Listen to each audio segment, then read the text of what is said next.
Gotta figure out why it's janky. All right, here we go. We are online, I think. Cool. I hope so. So, yeah, looks like it. So, welcome everyone to Functions and Dragons. Thank you for joining us on Election Night. I'm glad that you chose to be with us. Hopefully, we're gonna have some fun. Last time, you left off having conquered the hauntedness of the Wyvern, the tavern that you inherited the time before. Discovering the story of Atticus Alvera, his wife, his son, his transformation into a shade, and the darkness that then haunted the tavern with him. We're starting a couple days after that. The just having kind of taken some time for your characters to process, given that you all had those nightmares that were prompted by the haunting, some things like that. The body that you found in the basement of the worker who worked with you has been removed by the town's guard, so it's not just like sitting in the tavern anymore. You've gotten a little bit of information. I had plans, man. we can roll that back if you want. So we can. If you have plans, let's go. Let's take a pause in the introduction, and we'll. So let's say you've had a couple days. What did you do? Oh, well, my plan had been to the morning after ritual. Oh, I guess I could have done it that night because it's a ritual. Ha!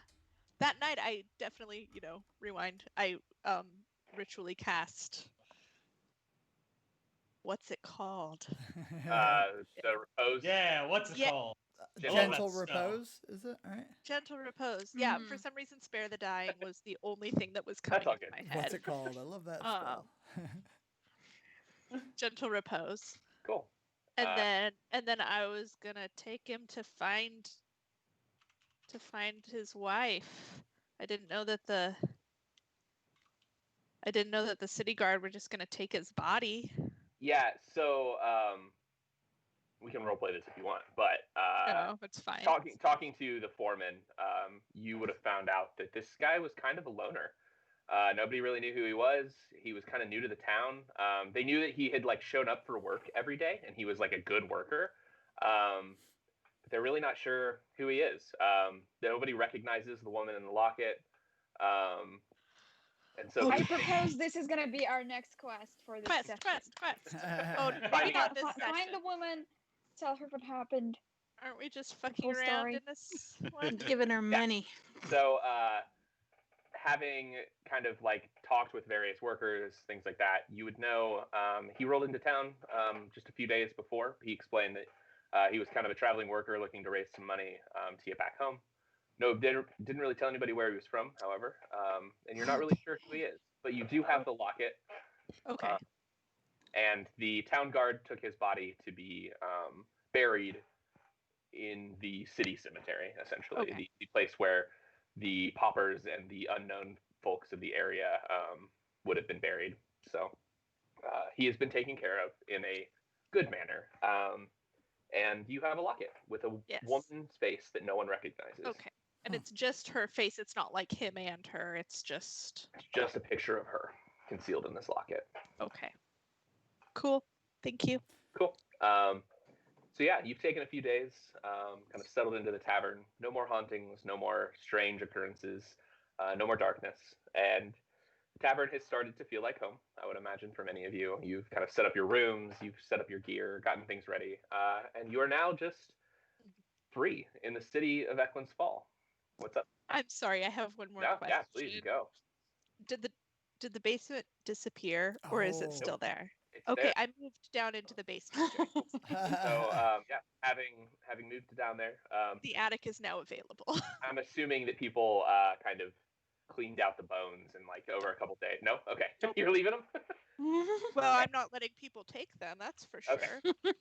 Yeah. All right. So maybe would you have buried them in the basement? Because basically the basement. I have a plan. Don't worry. Okay. So basically the basement at this point is that room that you would have seen. It's kind of like a small hallway, big room, little hallway on the other side, and then a big hole that's been kind of dug out under the ground, which is where all of the bones were. the bone What's your hole, bone if you will. That stash? sounds like a way bigger room than for the rest of us. Yeah. But it is in the basement with Do no you windows. want to sleep in the bone Yeah, hole? why don't we get bone rooms of our own? I mean, the bone hole looked like a Look. great place to, Look. weld or something. You Any- stole the blacksmithery. I propose making the bone hole the gold hole and just putting all of our possessions. Hoard all of our treasure. And any by all room of can us, be a I bone mean hole all if of you like. y'all, because I'm not gonna share. But like, Yeah, any room can be a bone room if you try hard enough. That's all I'm gonna say about that. So, yeah. So- bringing back the flirtation. Sometimes you don't even episode have to from, try like, very yesterday. hard. Yeah. There's definitely some flirtation pun around that, I'm sure. Oh yeah, for sure. Cool. So yeah, you've had a few days. You've kind of settled in, taken care of yourselves a little bit after your experiences, kind of digested the things that you learned. And as you kind of wake up a couple days later, you find yourselves in the city with not much to do. No quests to go on for the first time since you've met. No pressing issues other than the ones that you have individually. What would you like to do?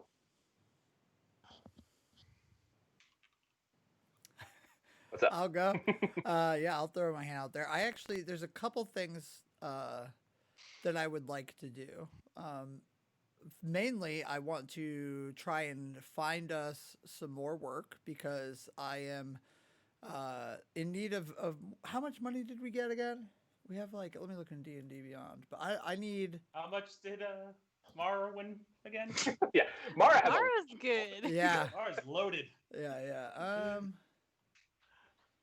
I still need more money for fine ink and paper. I need to start practicing spell work if I'm ever gonna get the hang of this magic stuff. So I really need to do that. And then secondly, I'm very curious about what happened when I was shifted through, I guess, I don't even know, space with that shade.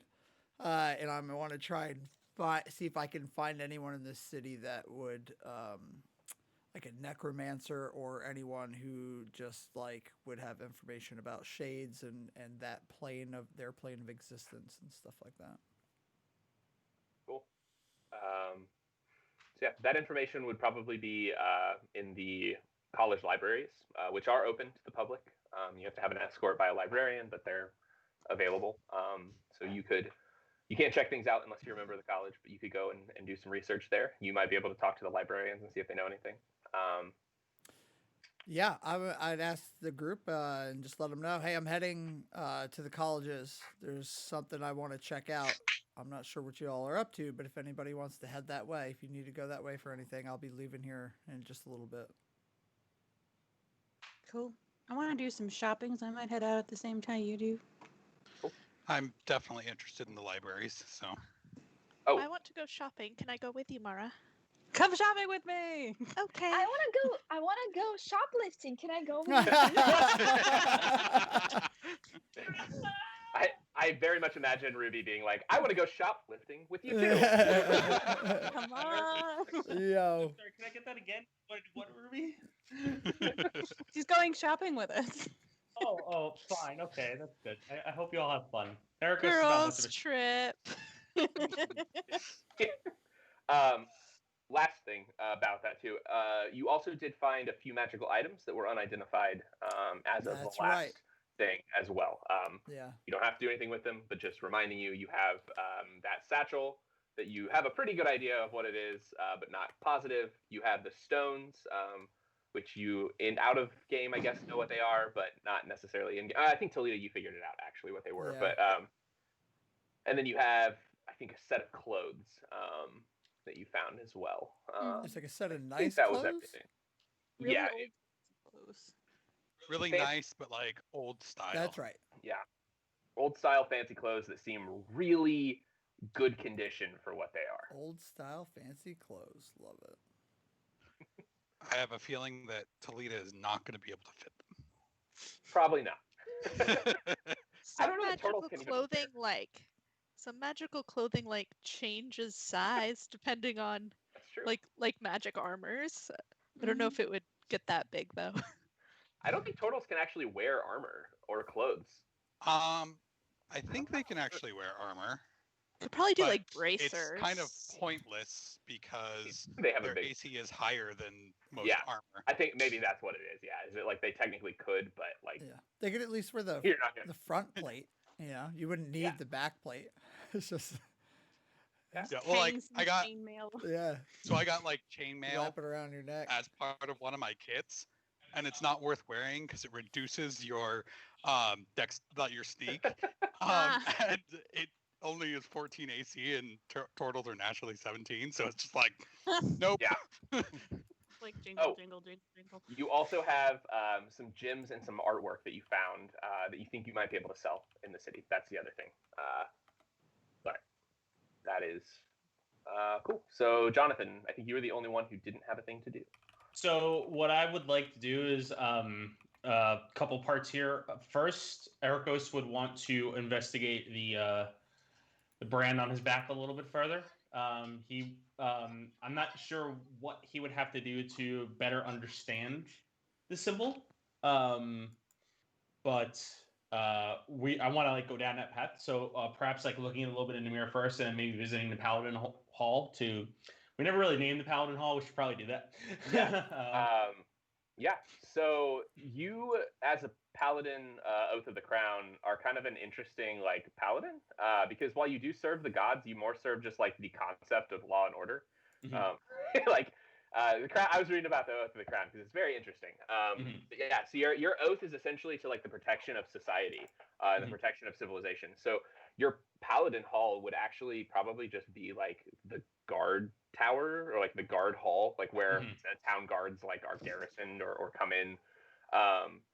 You would have taken an oath to protect the empire as a whole, not necessarily just the city of Eklund's Fall. So that would be situated in the District of the Five, which is another place. That's the district that has all of the gods and all that kind of stuff.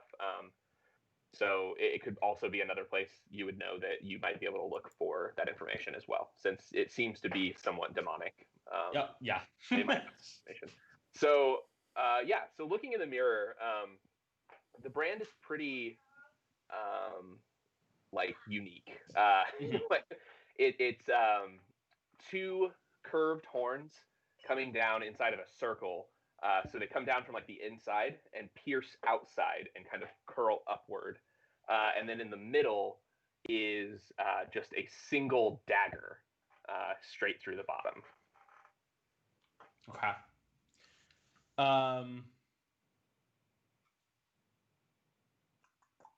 So do I have any? I guess based on how that looks, do I myself have any institutional knowledge on that sort of symbol, or do I have any materials on me right now that might be able to help figure out what this is, or is this gotta go to the?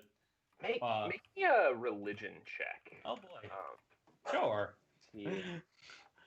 One of these days, I'm gonna have a neutral religion. Do we have the thing open? I actually didn't even check if we have ETT open. I do not have the. All right, I'll just make it on my end, then it's fine. You just want to roll, whatever. 14.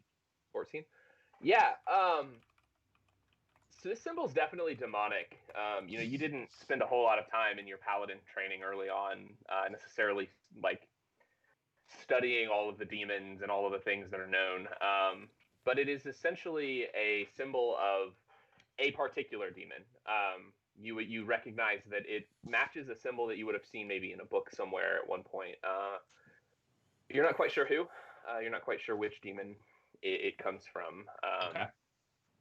But you have your vision and the brand to kind of go off. Is it correct to say that Ericos would be able to accurately describe the symbol without, so that if he was trying to describe it to somebody else to find more information, he would not have to show it to them? Yeah. Okay. You could definitely get information about this. It's not well known, but it would be known in the right circles. Okay. Demonologists, the divine scholars, things like that. The colleges would probably even have information on this. Mhm. Demons are not outside of their realm of understanding. I think then Ericos will probably make his way over to what is it? What you said with the 5. The District of the 5. Yeah, the District of the 5. Yes, that is going to be his destination. Cool. Sweet. So let's jump to. You said Simeon. You said you were going to go with Kurt, right? Talita and Ash are going to head to the libraries. Yeah. Sorry, I did that right as you were about to take a bite of something. Oh. Awesome. Yeah. So Ash and Talita, you head over to the colleges. There are multiple libraries. The biggest one is in the College of the Lord. I think. Sorry, gotta pull that. Sorry, nope. It is the Ladies' College that has. It's the main college headed by theoretical magicians. They're the ones who spend the most time kind of studying magic and the concept of magic, and contains the Ladies' Library, which is the largest collection of magical knowledge in Carowin, kind of all collated into this single place. So yeah, you managed to get access pretty easily to the libraries. You kind of just go in, register yourselves, give your name, that information. As you get in, there's a few librarians sitting at a desk, a few people wandering around shelving books, a lot of scholars and students seemingly researching the various things that they are studying. What would you like to do? I'm going to approach one of the librarians. Excuse me. I was hoping that you could help me find something. Yes. Hello. What can I help you with? I'm looking for information on shades, more particularly their ability to travel across planes. Any information about what plane they might be from, if they are from another plane. Really just history of shades, any information we have about them. Interesting, yes. Well, that would probably be in the section on magical immortality. I can take you over that section right now. And so he leads you over to kind of a small collection of books. This isn't a very well-researched topic. You see a few books kind of talking about various ones on shades, on shadows, things like that. And there's another book called, roll here for a second, the Maknam Arvas, which is in the magical language, the title is at least, and it looks to be very old. Yeah, I want to investigate that one, pick it up. What was it called again? Maknam Arvas. Thank you. I can I tell you. I just took a I took a best guess in my notes. I'm sure it's way off.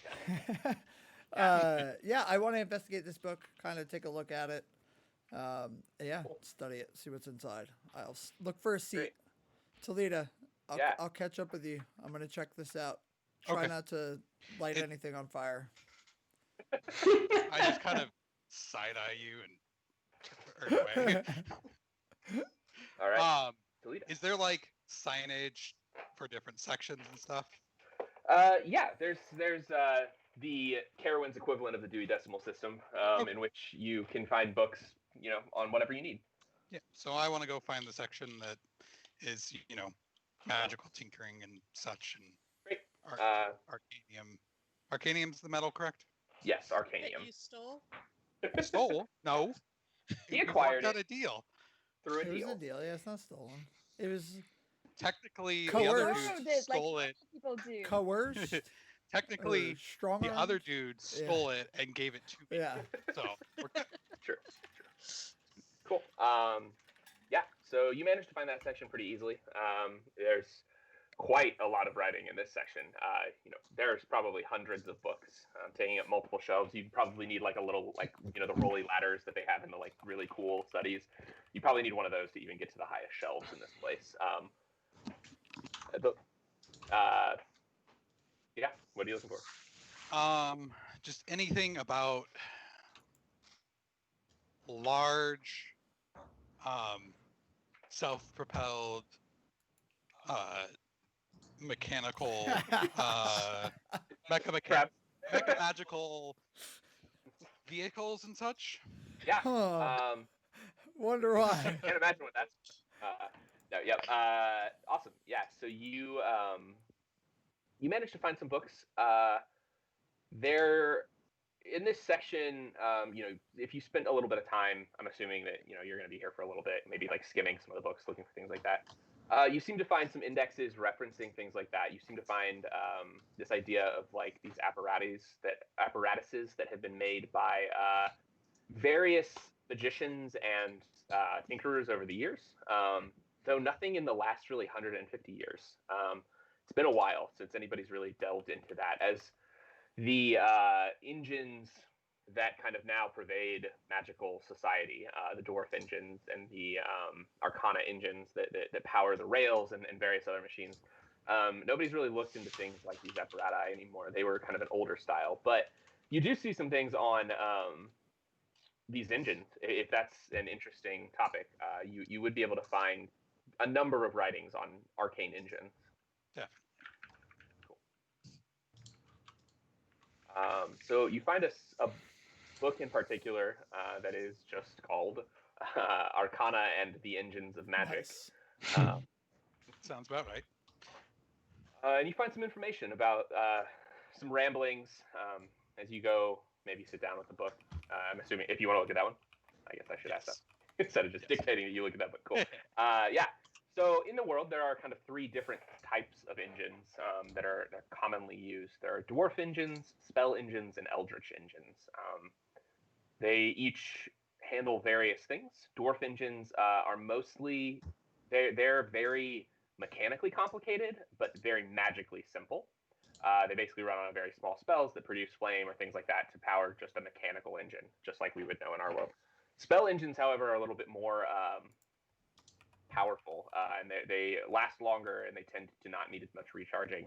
They're only made through arcanium, however, and that dictates the number of usages and things. So basically, you have a lodestone and a sorry, I have this written down. Trigger stone. So a lodestone and a trigger stone. When they pass over each other, a spell is fired. The most common spell is called Surin's Fantastic Locomotion, which pushes an object forward 50 feet. And then Eldritch engines are special. They are, when they're powered by a magical current, such as a mage, like casting magic into them, they provide thrust forward. It's not a lot, but it's very steady. So those are the three kinds of engines that are in the world of Kara. All right. And I can send you that doc. Yes, please.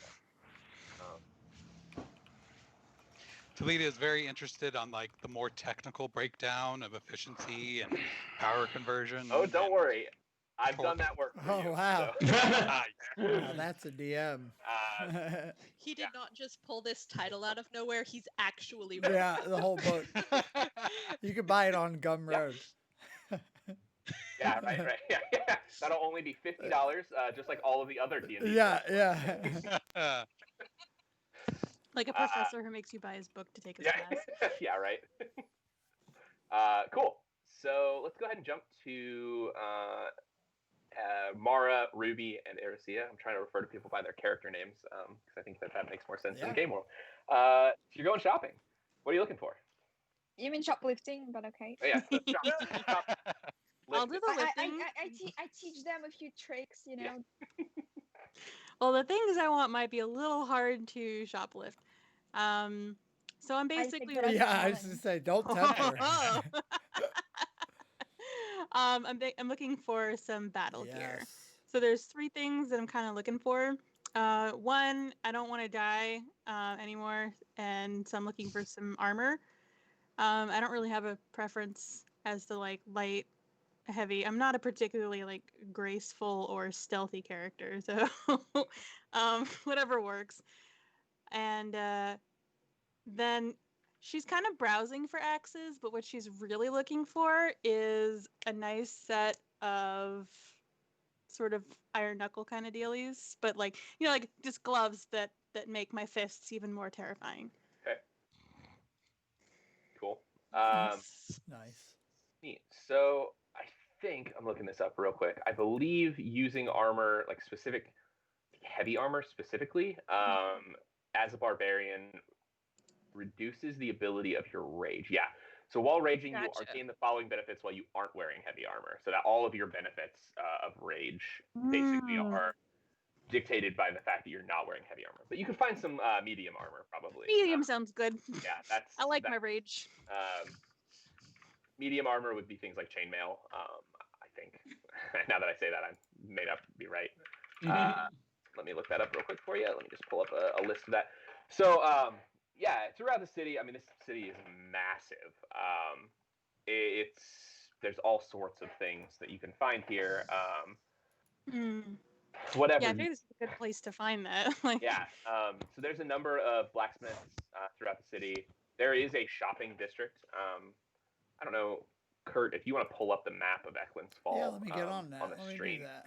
And I will share this with everyone as well, just so that you all have it. There's a merchant district, the artisans district, where you can find a lot of this kind of stuff. It'd be most of the shops that you're looking for. Could you share that in chat? It might be faster. Yes, let me just find that no real worries. quick. We'll see if I get there first. I have it. Cool. It's in adventuring on Oh, cool. Discord now. Thank you. Sweet. Yep. Perfect. Cool. Yeah, the artisan district is going to be kind of super close to our thing, right? Yep. Yeah, you are right on the edge of the artisan district, which is cool. There we go. Should be a map. Sweet. Awesome. So yeah, you'd be able to find basically anything you want here. As you walk down the street, you'd see probably multiple blacksmiths offering various items of different sorts. Erisea, I guess, what are you looking for shop-wise?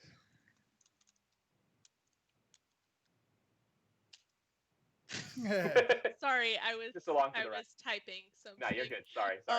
And my brain can't do two things at once right now. I understand that. Because reasons. Okay. I am looking for gardening things. So I want seeds. I'm particularly looking for like root vegetables. Carrots, potatoes, beets, turnips, other root vegetables. Yeah. So as you kind of look around in the city, there's not a lot in the way of like hobby gardener shops. This city pretty much completely runs on imported food. However, you do find a number of shops that are selling like farming equipment. Like you could buy like bags of seeds, and you might be able to convince somebody to sell you like a smaller bag of seeds. Like a handful. Yeah. So yeah, you would be able to find a farming shop pretty quickly in the artisan district. They would be mostly selling things almost as like trade goods. This is a place where people from outside the city, there are a few farms outside the city, they could bring in their farm goods, sell them, and then this merchant would probably ship them off somewhere or trade them for something else. But yeah, so there is a shop there for that. Okay, I would like to do that. Cool.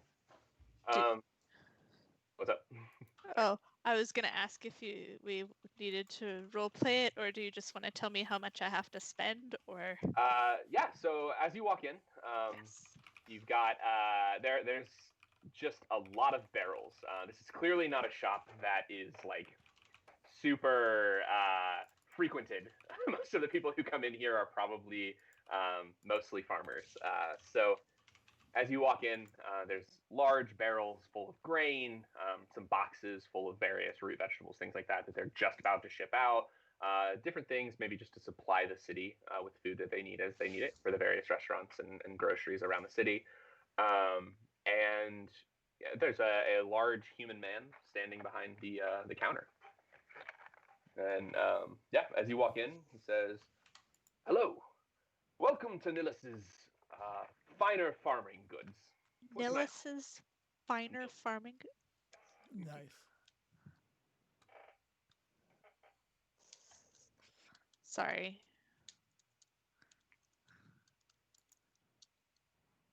Nilis's finer farming goods. Great.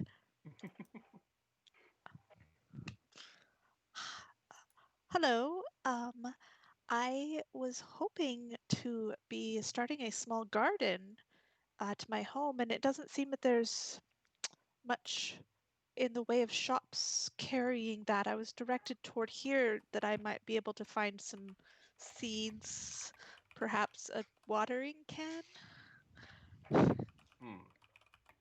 Well, we don't have much in the way of small gardening tools, but I suppose I could probably find you a way to get some seeds. Let me think. And he kind of scratches his face for a second. What kind of seeds were you looking for? Oh, carrot, potato, beets, turnips, various root vegetables. All right, great. Sure. So I have a few seeds here, and I would be willing to sell them. But in exchange, I could use a small favor. Oh, yes, of course. So you see, some of the farms outside of town have stopped coming in and picking up their regular shipments. I'm a bit worried about them. They should be coming in for a shipment in a few days. If they don't come in at that time, I'd like to ask you to maybe take a look into it. You seem to be sort of a stronger stock, and he kind of looks you up and down. You're like 7 foot furlong form, and I think that they might appreciate the assistance. Of I will course. sell you the seeds now. If I need to, I might reach out to you in just a few days to determine if this favor should be collected on. Certainly. Wait, so the seeds are gonna be free for a favor, Are or you is it with gonna be like half? Always. I'm just Pop wondering out if you're behind your hoping that like you mentioned small tools, and I thought that I could teach you a few You- things of how to get the small tools without You- paying for them. You see a large Firbolg hand come down onto your face and push you back behind me while you're still talking at the gentleman. Of course, this is very reasonable. How much for the seats? Well, let's see. I usually don't deal in such small amounts. Let's say, 50 copper for as much as you can carry in handfuls of seeds. That's 5 silver, right? Yes. Okay. That seems perfectly fair. And then 2 days, 3 days, I should come back to check about the farms? You were that lot that just moved into the Wyvern, correct? Yes, that's us. Great. Yes, I've heard rumors of you. I will The check. bad ones. Yeah. I will check with you if this is a thing that I need you to do. I'm a little worried about these farms. But they have a few days before they should stop in, so hopefully they'll show up this time. Wonderful. And are you Nihilus? Yes. My name is Nihilus. I am the purveyor of this shop. It's been great doing business with you. Thank you. You too. Oh, I didn't get a watering can from him. Oh, Do you know where I could find smaller gardening tools? Well, that sort of thing isn't super common here. However, perhaps a local blacksmith would be able to maybe forge you some small tools. It shouldn't be too expensive, given that they don't have to be the highest quality, and you could probably make do with those. Perfect. Thank you so much. Yes. Thank you. Mr. Oh, sorry. Go ahead. Oh, were you were wanting something here, Mara? Oh, I was just wondering. You mentioned a local blacksmith, Nihilus, and I was wondering if you had any recommendations for maybe who's got a good reputation in town for creating armor and the like. Oh, yes. Well, interesting. Yes, most of the blacksmiths here don't typically deal in armor so much. There is one. His name is Eromar. He lives just down the block from here. If you go down the block, take a few small turn, or take a left turn, a right turn. You should see his shop there. It's whatever name I just said. Aramar? Yes. Aramar's Armory Emporium. Aramar's arm. Armor The Emporium. arm place. The arm store. Yeah. Sure. Arm. Coming up with shops off the top of my head, not the I have. You gave us a shopping was episode perfect. and didn't have Yeah. any shop Well, ready. In my head, I was like, how hard can this be? I'll just come up with them when they need them. It won't be a problem. It's a lot harder than I thought it was. So, but we're learning. We're going. It's all good. So, yes. Aramar's Armor Emporium. Aramar's armor emporium. I like it. 5 times fast. Nope. Awesome. So, let's go ahead and jump to. Well, Kate, are you doing anything in the shop? I will tell you, not to ruin your fun, but many of the shops, not this one probably, because it's not somewhere that people would normally shop with fun, but many of the shops that have very valuable items would have small magical protections on the shops themselves that would alert the owner if something were maybe secreted out. It's possible to get around them, but it's also possible that you get caught. It's more likely that you get caught in a large town like this. Interesting. I actually didn't thought of that. Like, I didn't think that there would be somehow like Oh, yeah. a security system in place. So, what are the ways? So, okay. So you've got to Do you yawn think- and stretch it over your head as you go by the things. Oh my You- god. You have to bring your own neodymium magnets to pop the little lock off. Oh, I have a magnet. There you go. Perfect. I have a That's mystic right. magnet. That's right. You have your magnet. Legal Okay, disclaimer. okay, so you are Mar, responsible if I'm you gonna try any need of you these to give things. me the magnet Yeah. right now so that I can show you a few cool tricks.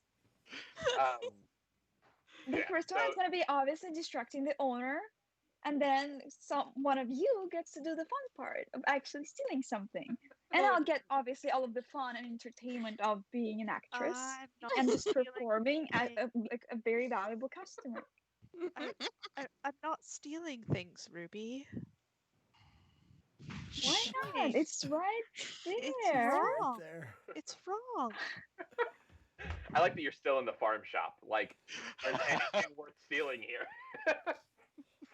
No, I feel like we I would think like we had walked go out. outside Yeah. first. Yeah, we're like outside of the shop. Okay, cool. Although we're probably speaking a bit too loudly for people. Yeah, right. There's people kind of looking around you at the artisan in this like artisan district, like eyeing you and kind of like, all right, we're gonna keep an eye on them. But okay, so we'll jump back to the shopping group in just a second. Jonathan, you are on your way to the District of the Five. Mhm. You get there. There's a number of buildings in this area. There's the main temple, which is a very large building. Has multiple rooms dedicated to each of the 5 gods. There are also the houses of the priests. There are some just like various apartment complexes and rooms around here. And there are the various like clerical and paladin orders that operate throughout this area for the various gods. What are you looking for? I feel like I don't have enough information to say for sure who I should talk to. So the first thing I want to do is get that information. So if there is a library that's associated in this area, that would probably be my first stop. Yeah. So there are a few divine like texts and scrolls that have been collected over the years. People claiming to be prophets, things like that, that haven't been able to basically all the stuff that they haven't been able to disprove. The religious orders of Carwin are fairly strict in what they believe is canon because the gods are very like scientific and magical. Like they know they exist. So anybody who claims anything tends to be heavily scrutinized. So there are a few. You find, asking around, you'd find that there's information in the main temple, in the basement of the main temple. There is a small library maintained by one of the kind of religious scribes who kind of like keep those books close for the priests and clerics and paladins who need it. Okay. I would probably head there pretty much right away. Yeah. So coming down, you see a balding man kind of sitting at a desk, surrounded by a bunch of these, basically just like big square bookshelves with scrolls kind of just stacked all over. It's very haphazard, very in disarray from what you can tell. And the man sits kind of hunched over, scrawling on a piece of parchment with a quill, just kind of voraciously writing down information, and doesn't seem to notice you at all. I approach him and I greet him kindly. Hail, sir. Might I ask you a few questions on a certain symbol I am trying to research? He doesn't seem to hear you. Just keeps... Interesting. Okay.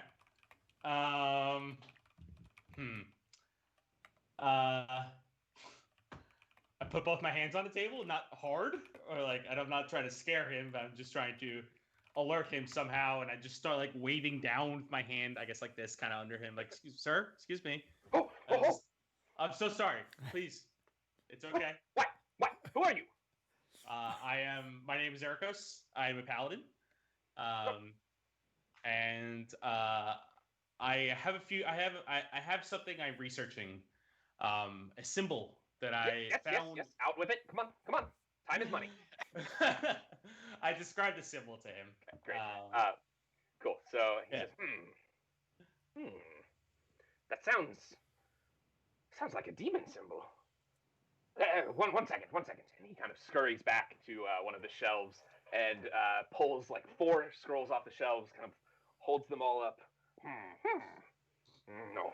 And he scurries over to another shelf and and he comes over and hands you a scroll. He says, yes, the Demonomicon. I'm sorry, the name again, sorry?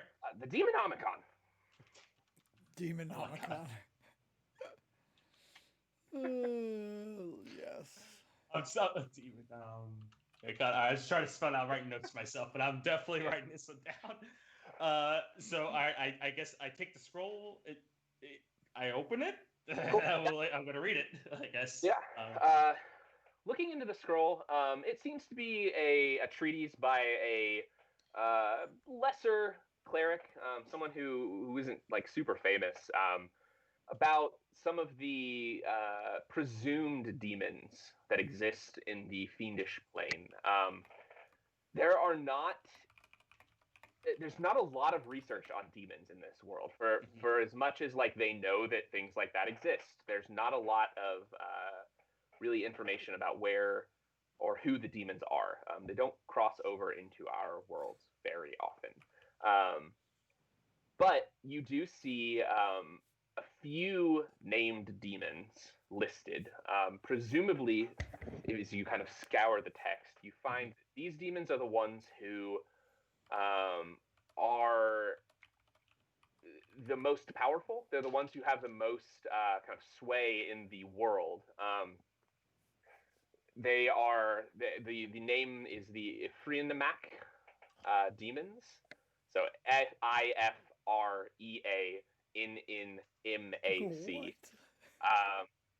Again, please. Sorry. Yeah, no, you're good.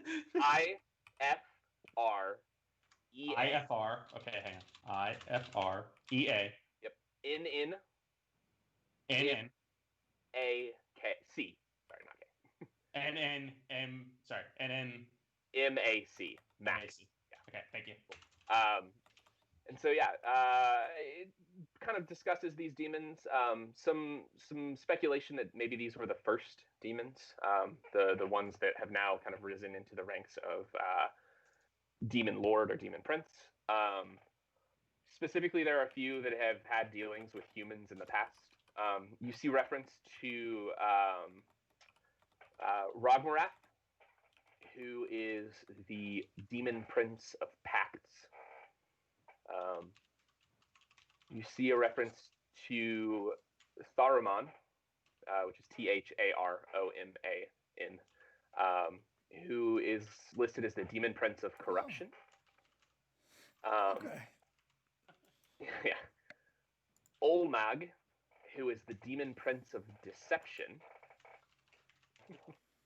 There's lots of typing. No, this is okay. This is my excited face. This is I like, can yeah, send you this is some really information good. about this too.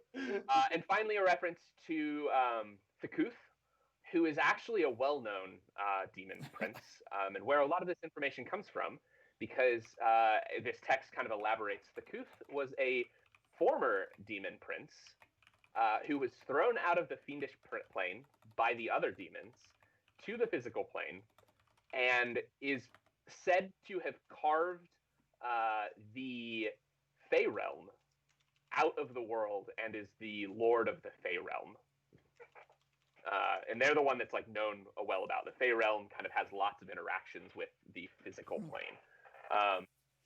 And as you're looking, there are various symbols associated with all of the demons, but the one that you recognize is next to the demon Olmag, the demon prince of deception.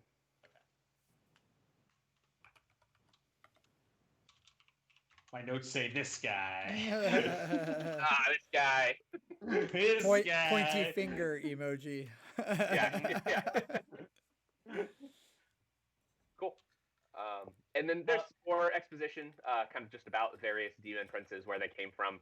Not to get into too much depth of this, there's a river that is considered to be to run through all of the reflective planes, which are the celestial, astral, physical, shadow, and fiendish plane. This river is said to run through all of them, but be different in each one. And the Ithrimac demons are the ones that were born from the river of the Edfringer. So, that could be useful. I just want to make sure I give you all the information you need for that. What was the name of the river again? Yep, Ifringer. So it's Ifreangr.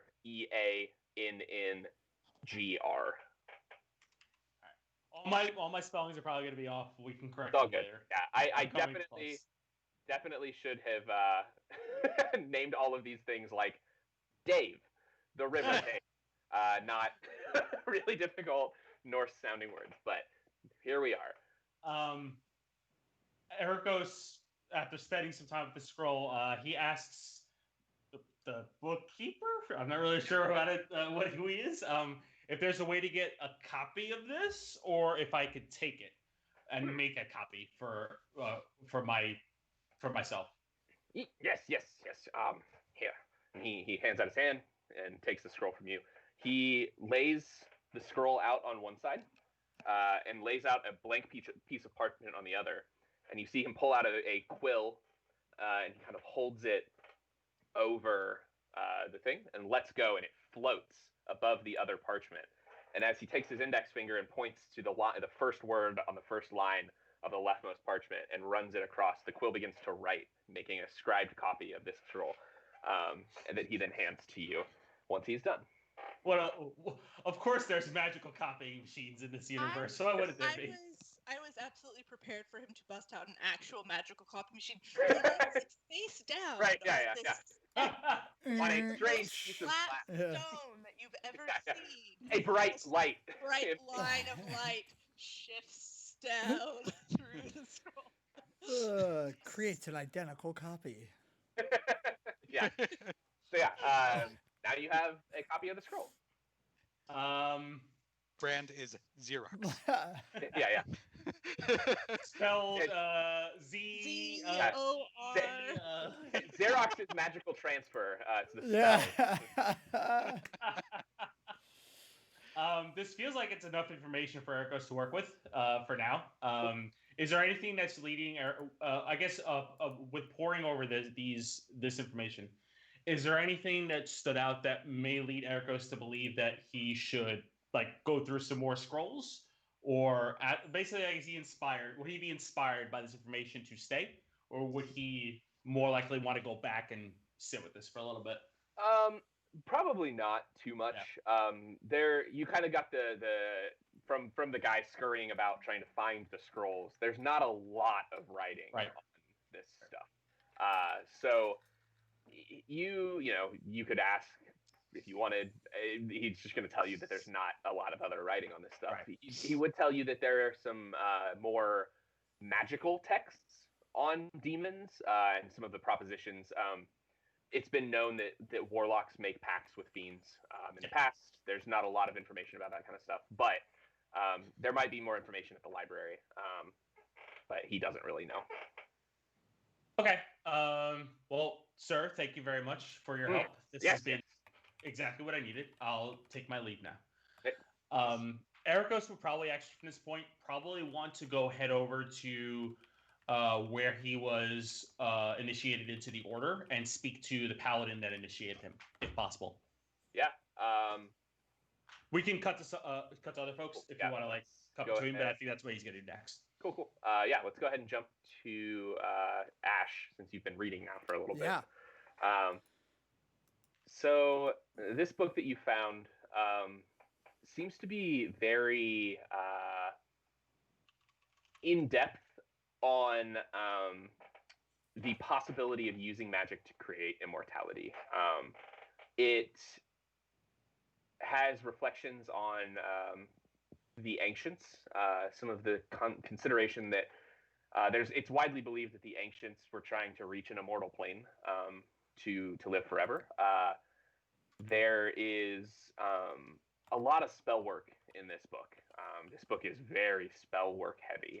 And you kind of get some of it, like you've got your little bit of magical training kind of gives you a little bit of like, this is definitely dealing with planes. Like you can tell that there's some information here. If you make me an Arcana check.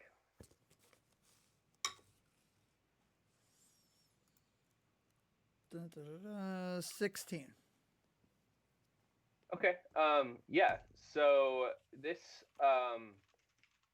you find some stuff that seems to be related to the shade that you were investigating at the tavern. The section previous to this is about liches. It is about the usage of magic and undead necromancy to create a immortal vessel for a mage using dark magic and some of the binding spells.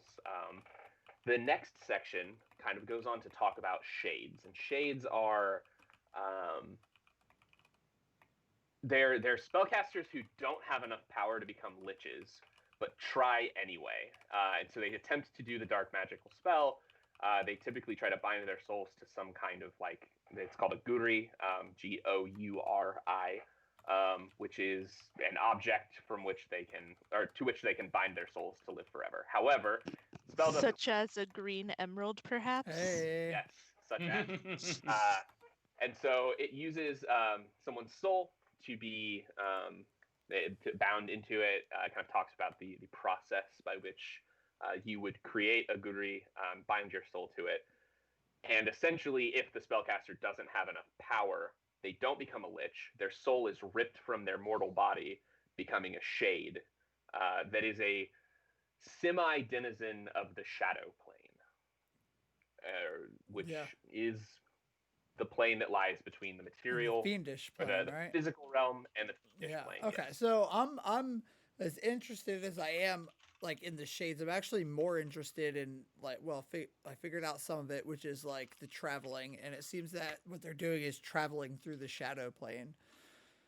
Because I heard a voice call out to me when I traveled through, and it sounded like my sister, and it's now got me wondering if she's either trapped on the shadow plane or maybe was reaching me through the shadow plane and she's trapped in the fiendish plane. That's about as much information as I have, but it's more than I've had in 6 years, which is huge. Okay, so I've got this information. I'm good on this book. I guess I'll look through and see if there's... Yeah, now I kind of want to ask the librarian for information about people traveling to or from the shadow plane or the fiendish plane. Yeah. So there's a librarian at a desk. It doesn't seem to be the same one that you talked to originally. He seems to have left. But this one would definitely be able to help you. As you approach, he says, yes. What can I help you with? Yes, I'm trying to find anything that I can on interplanar travel. Really, people traveling to or from the shadow plane, but through the shadow plane, or even the fiendish plane, as uncommon as that might sound. If you have anything. He says, well, I mean, we have some research on interplanetary connections. There hasn't been planar travel for a very long time, at least not talked about outside of a few scholarly papers and a few mad mages who've maybe attempted such things, but and certainly no travel to the shadow plane. It's fairly widely regarded that the shadow plane could be used as a means of transportation through the physical world, but it's not just as a shadow is merely a reflection of a thing in the physical plane. The shadow plane is just a reflection of the physical plane onto the fiendish plane, from what all research in that kind of dictates. Okay. I can absolutely lead you to a few books that would be over in the planar research category, and he takes you over that direction. And there are more books here than there were on the fiends and like shades and immortality and things like that, but not a lot more. This is a huge topic for theoretical magicians. Like, they spend tons of time researching the planes, finding things that are connective, researching demons, things like that. But I asked the librarian. I know this is a long shot, but maybe it might be better to, instead of me digging through this, to try and talk to somebody from here. Is there anyone at the colleges that you know of that deals with this? Is there someone I could talk to instead of trying to dig through these books? Well, the most recent writing we have on this is from a theoretical magician, a practical magician who hasn't been seen in some time.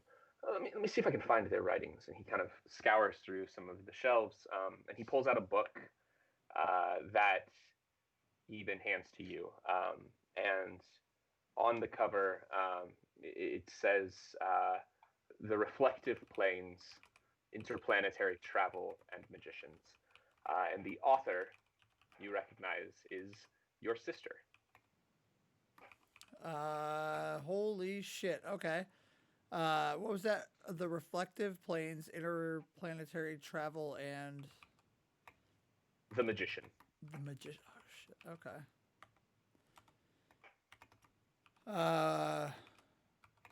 When you, well, I was gonna ask how. It's so funny. I was gonna ask how long it's been since the author had been seen.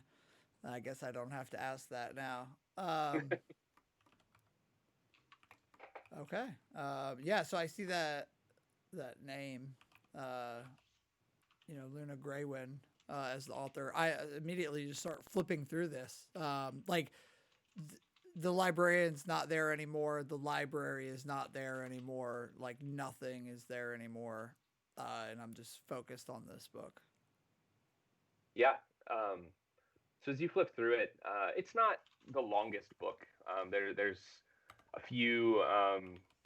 There's a bit of information about the reflective planes, about the concept that the four closest planes to the physical plane are all actually reflections of the physical plane through the Aya, which you can essentially, if the Aya were a prism through which the positive and negative forces come, they split like a prism into the four planes that surround the physical plane and the physical plane. There's some reflections on potential uses of magic to travel between planes, though they're incredibly theoretical. The book even talks about the fact that such magic hasn't even been attempted. It's unknown if it's even possible. And the final section is essentially a sorry, Discord is getting me. The final section is a bit of information about the Ifringer, actually, the same river that Jonathan was investigating. It is known to be a stationary point for the rest of for all of the planes, which is not something that's super common. All of the planes have different buildings and structures and things like that, although they're reflections on each other. But there are certain things throughout that are present on all the planes, and the Fringa River is one of those things.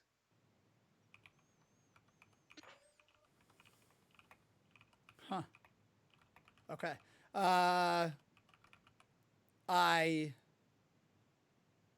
Where can I get this book? I'm asking the librarian, like, where can I get a copy of this book? Can I have this copy? I need a copy of this book.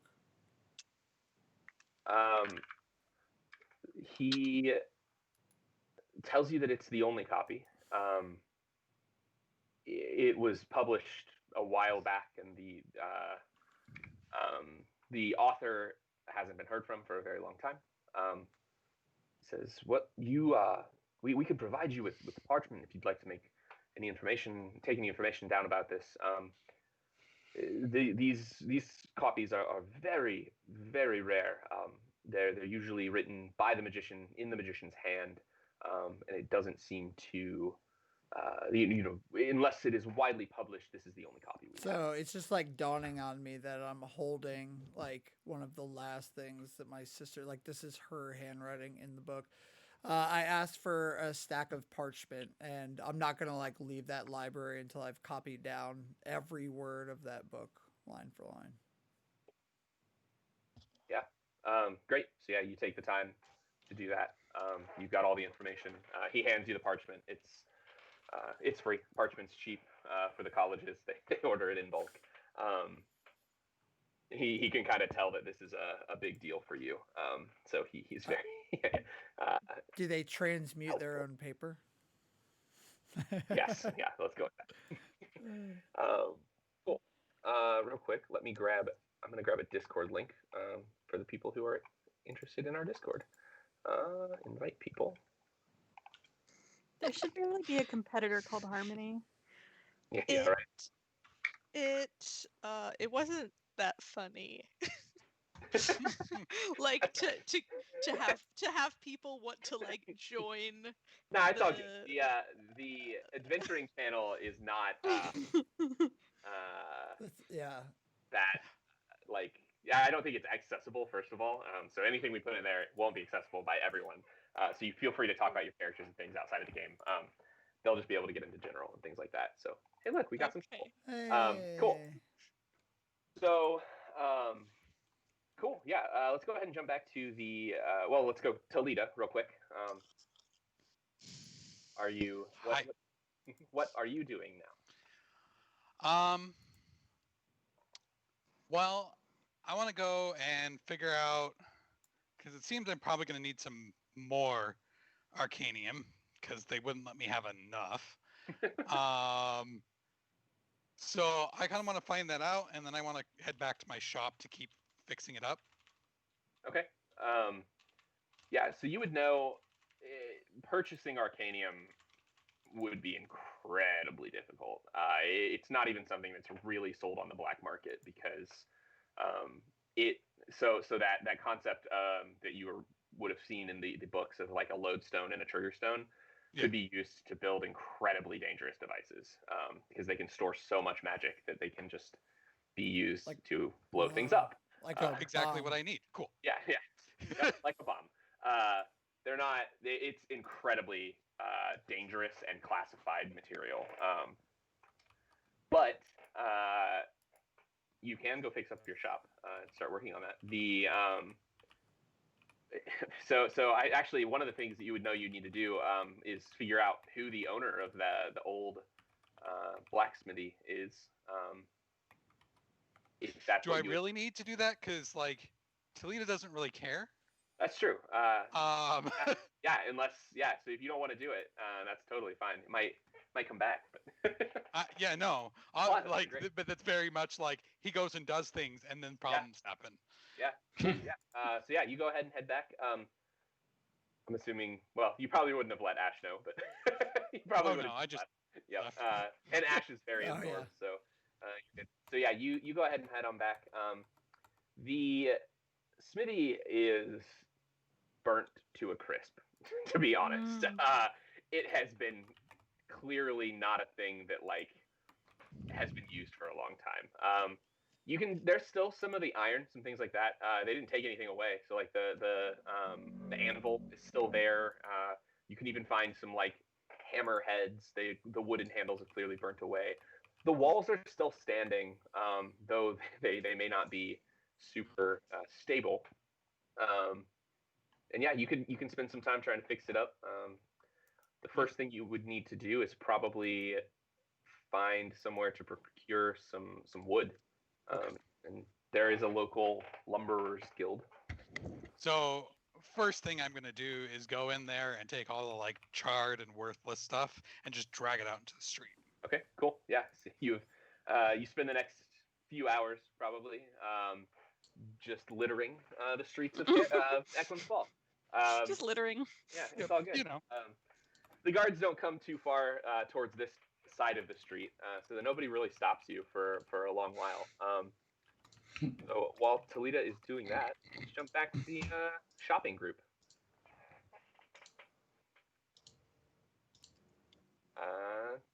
You headed to the armor shop? Yes. Cool. Yeah, so you head to Aramar's Armor Emporium. Remember the name. And yeah, it's open. There's a lot of armor on the walls, various kinds, different materials. There's some full plate. There's pretty much anything you could ever want. You see some chain shirts, some scale mail, some breastplates, Nice. all that. Any half plate? Yeah. Yep. There's Cool. half plate armor in there. So I walk in, and there's just sparkles in my eyes. I'm like, wow. I'm from a pretty small town. Haven't seen anything quite this cool. Even though there were artisans in my town, they weren't. It's more than I'm used to. So do I see Aramar the Armorer? So as you walk in, see Aramar the Armorer. Aramar the Armorer. Did not have gone for the alliterative route, but it's all good. Yeah. So as you walk in, you see a really jacked elven man. Like it's almost disturbing because you're used to seeing elves like not super ripped. They're like slender, like Legolas style. Mm-hmm. This dude is ripped, and like he's back hammering on this giant piece of plate. As he's just pounding this like red hot metal. Sparks are flying into it. He's got this like long blonde hair, but instead of being like a normal elven hair, it's braided in like a very Norse style. It looks he looks very Viking-esque, but with these pointy ears that kind of shoot out. And he is Found a Viking. Yeah, a Viking elf. It's amazing. Yeah. So amazing. Yeah. So yeah, does he look up when we come in, or is he absorbed in his hammering? Yeah. So he's still hammering. He says, "One moment, please. I'll be right. I need to finish this."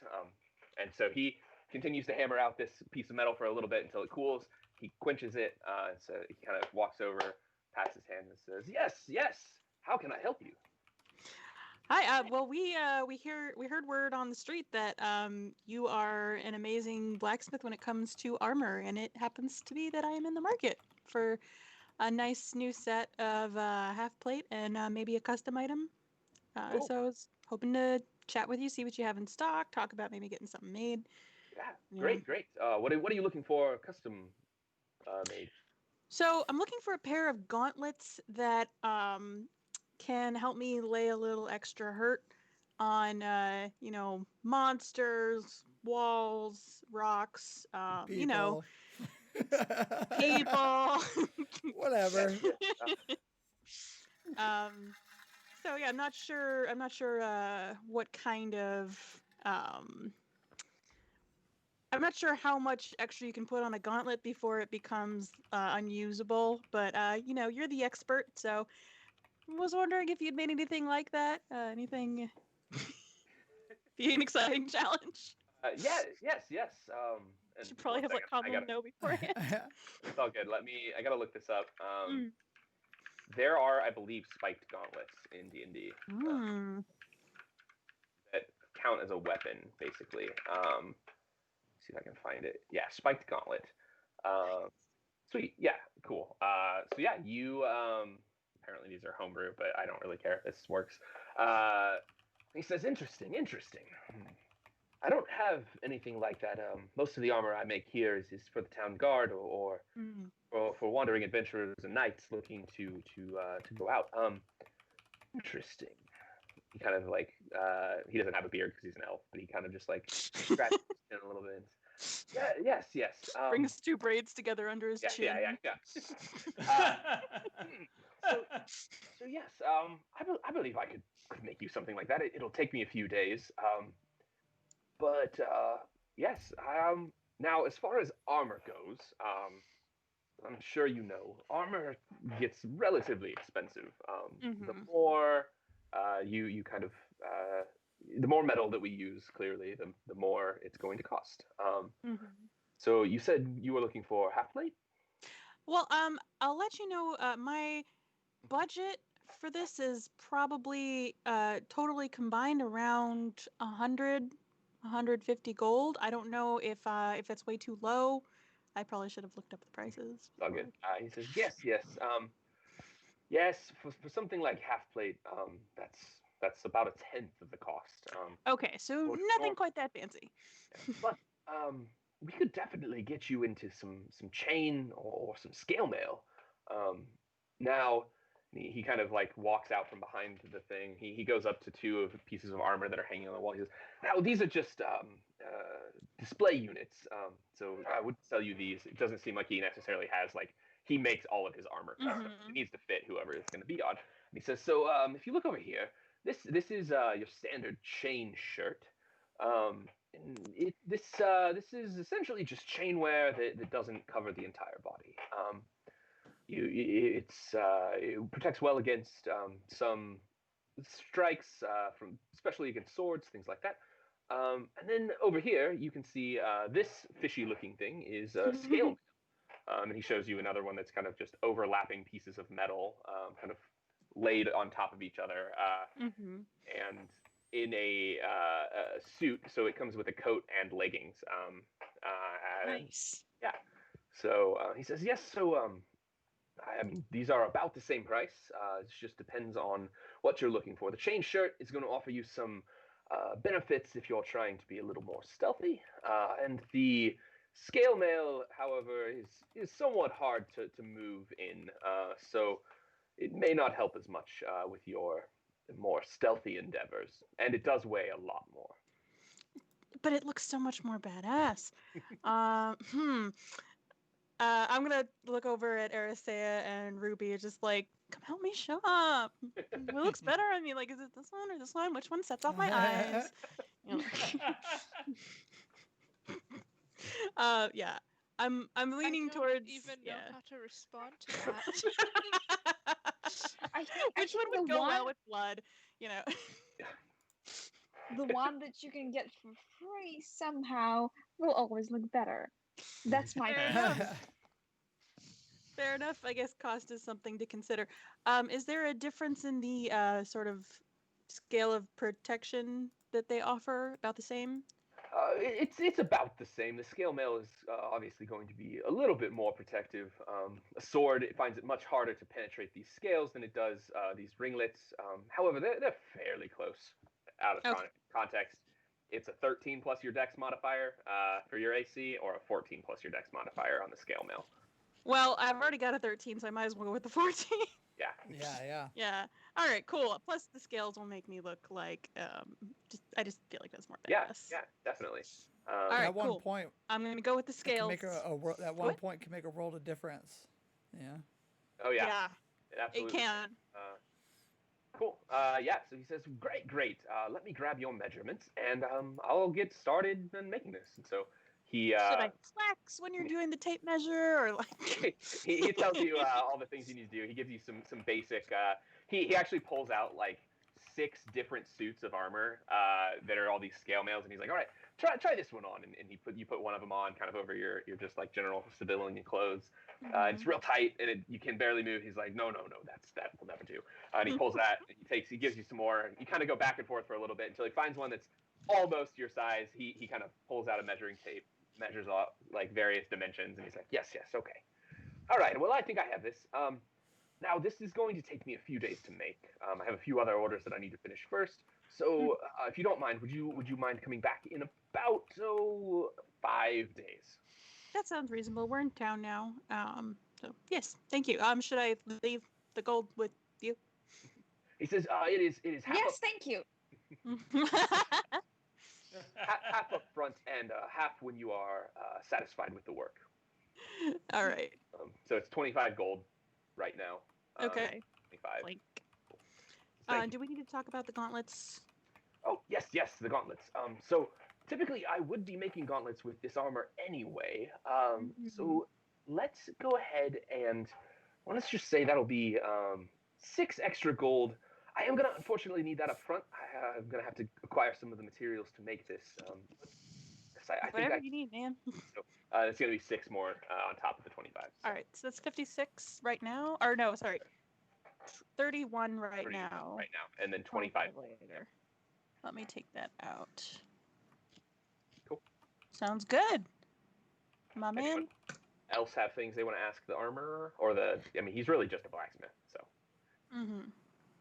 Then You look- why does he have a store called an armory? Why is his name Armor? He is definitely more of a skilled armorer. However, he is a blacksmith by trade, so he could make you some. I know you were looking for gardening tools. Oh, yeah. Cool. Yeah. I'm not going to ask him. Okay. Sorry, my 4-year-old's also You're good. trying to talk Don't to worry. me, so You're fine. Yeah, all right. Kate, are you doing anything here? Anything nefarious? Are you trying to buy Are you doing anything legitimately? nefarious? Sorry, what was the last part that you Sorry. said, Connor? Or are you like trying to buy anything? Is there anything you're looking for? I'm thinking about it. I think having shoes that can give me more style somehow would be nice, like quieter shoes with perhaps more leather on them. I can imagine wearing something of like crappy quality right now that's been like worn out for maybe 30-40 years, like not changing that, just like using the same thing over and over again. So just like as the situation's happening, I think I would just be going around the store and like seeing if I can find something that I'm looking for, I guess. Yeah. So this store, I mean, there are like boots, like solid like armor boots that you could find in this store. But he doesn't. There doesn't seem to be anything kind of what you're describing. Yeah, more like leather boots, maybe like leather like that starts as boots and then they're like little cute wraps around it. Yeah. Just like tie later on. Yeah, nothing here though. That is the kind of thing that you might be able to find in a magic shop. Something that would be potentially enchanted to make you quieter. There are possibly some just like general clothing stores in the area. You do have those clothes. There's kind of up to you. If it's magical, it's gonna be too expensive, and I only have like 80 gold pieces, so I think I'll just leave them on for now. There are minor enchantments in this world that don't cost as much, and so you might be able to find something in that way. But or I can wait for more quests and acquire it in other means. Yeah, all right, cool. The idea of which I like, because then I don't have to pay for it. Yeah, sounds good. Sweet. Jonathan, let's hop back to you for a moment. Sure. Cool. What are you doing? Okay, so we never actually named this person, but yeah, Ericos is going to try to seek out the paladin who swore him into the swore him to the oath of the crown. Because he feels like he is the most trustworthy person in his purview that he could potentially talk about with the information he just learned. Yeah. Talk with about the information. What? So did you have any thoughts on who this? Like, what is this person? A tiefling? Is he a human? What's the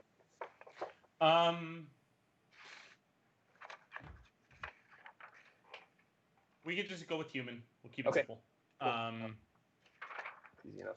We're gonna say that he is 20-year vet. Not too long. I don't know. What's a good number? Yeah, that would be that's probably good. So he'd be in his 50s probably at that point. Definitely would be the kind of person who would have maybe like settled down in the city, not necessarily out like protecting king and country abroad anymore. So yeah, so let's say that his name is wherever my human name list went.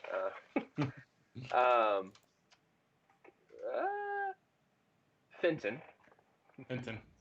Fenton.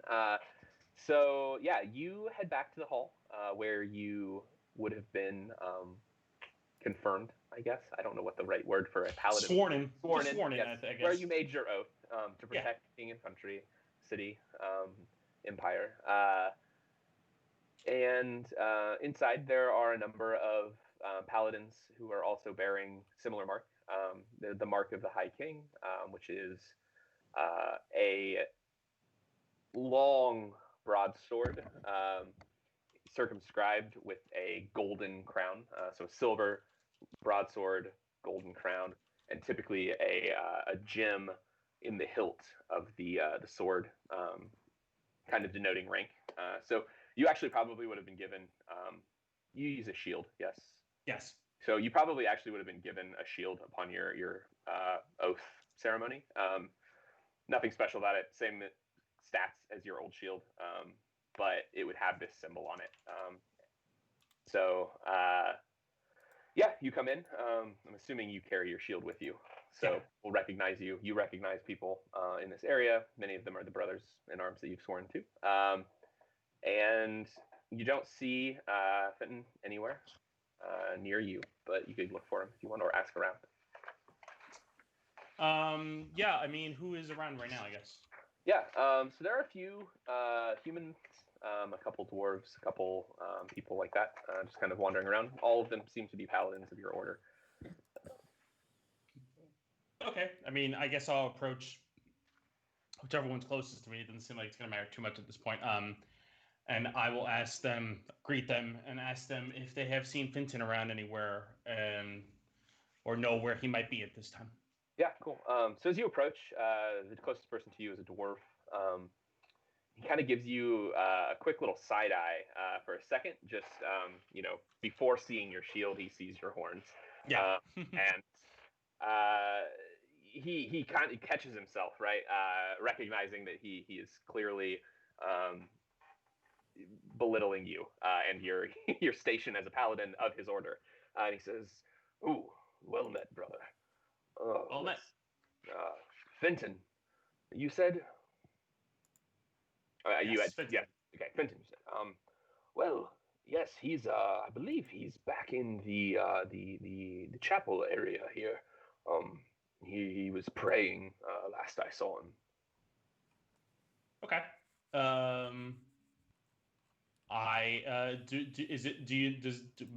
Can't talk right now.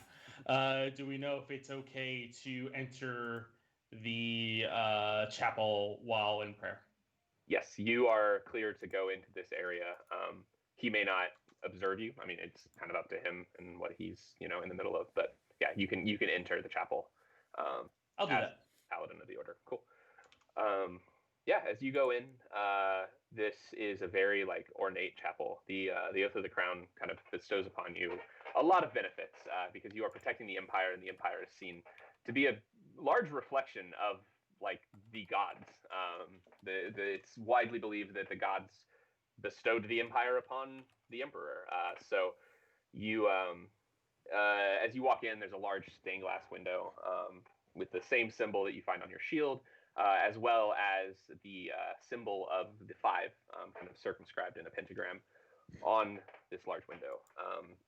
Inside, there are a few other paladins. Specifically, you see Fenton.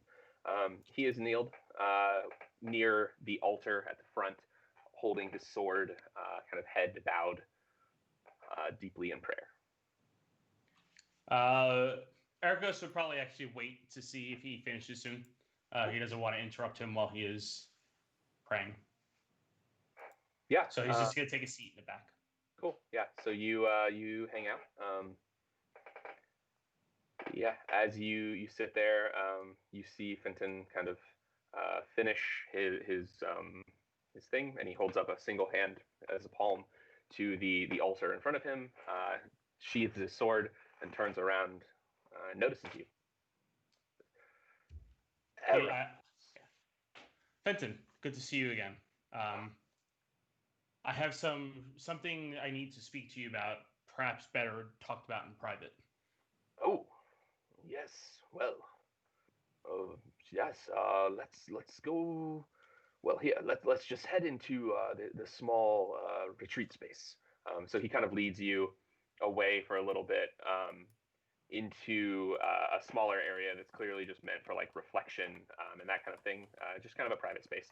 He says, "So, brother, what is it?" I've come into some knowledge of some something extremely demonic after an event that occurred the other night, and Ericos actually divulges more or less a TLDR of what happened. Okay.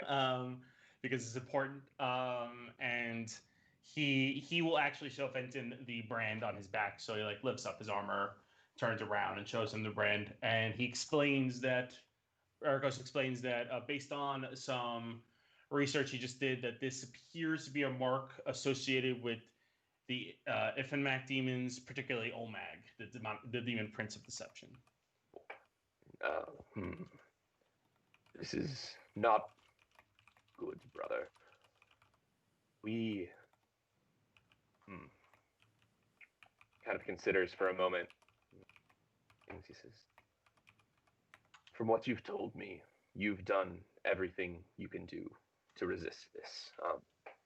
Seems as though something demonic and dark might have reached through the haunting that you experienced. I've heard of such things before, and this symbol is not unfamiliar to me. In my early days, I spent time hunting down a cult that presumably worshipped Olmag." Were you successful in defeating this cult, or do they still operate to this day? That is a good question, brother. I believe we rooted out the last of the cult, but I've always had my suspicions that perhaps they didn't quite burn. When was the last time that you saw anyone from this cult, if you can remember? Oh my, well, that would have been almost 50 years ago, or 15 years ago at this point. When he was a baby. He was about 6 when he rooted out a demonic cult. Very impressive. And this was nowhere near this city. This would have been, well, we started up by the African River in the north. No, we did track them across much of the empire, rooting them out wherever they would move. Every time they would settle in a new town, we would find them, kill a few more, burn a few at the stake. We finally did find them in the city of nowhere. Interesting. Pondering for a moment. A city that I am. Ericos is pausing on purpose for a second here. Yeah. City that I intend to visit again, or at least intend to visit someday soon, for I have business there. It sounds like my business has just increased.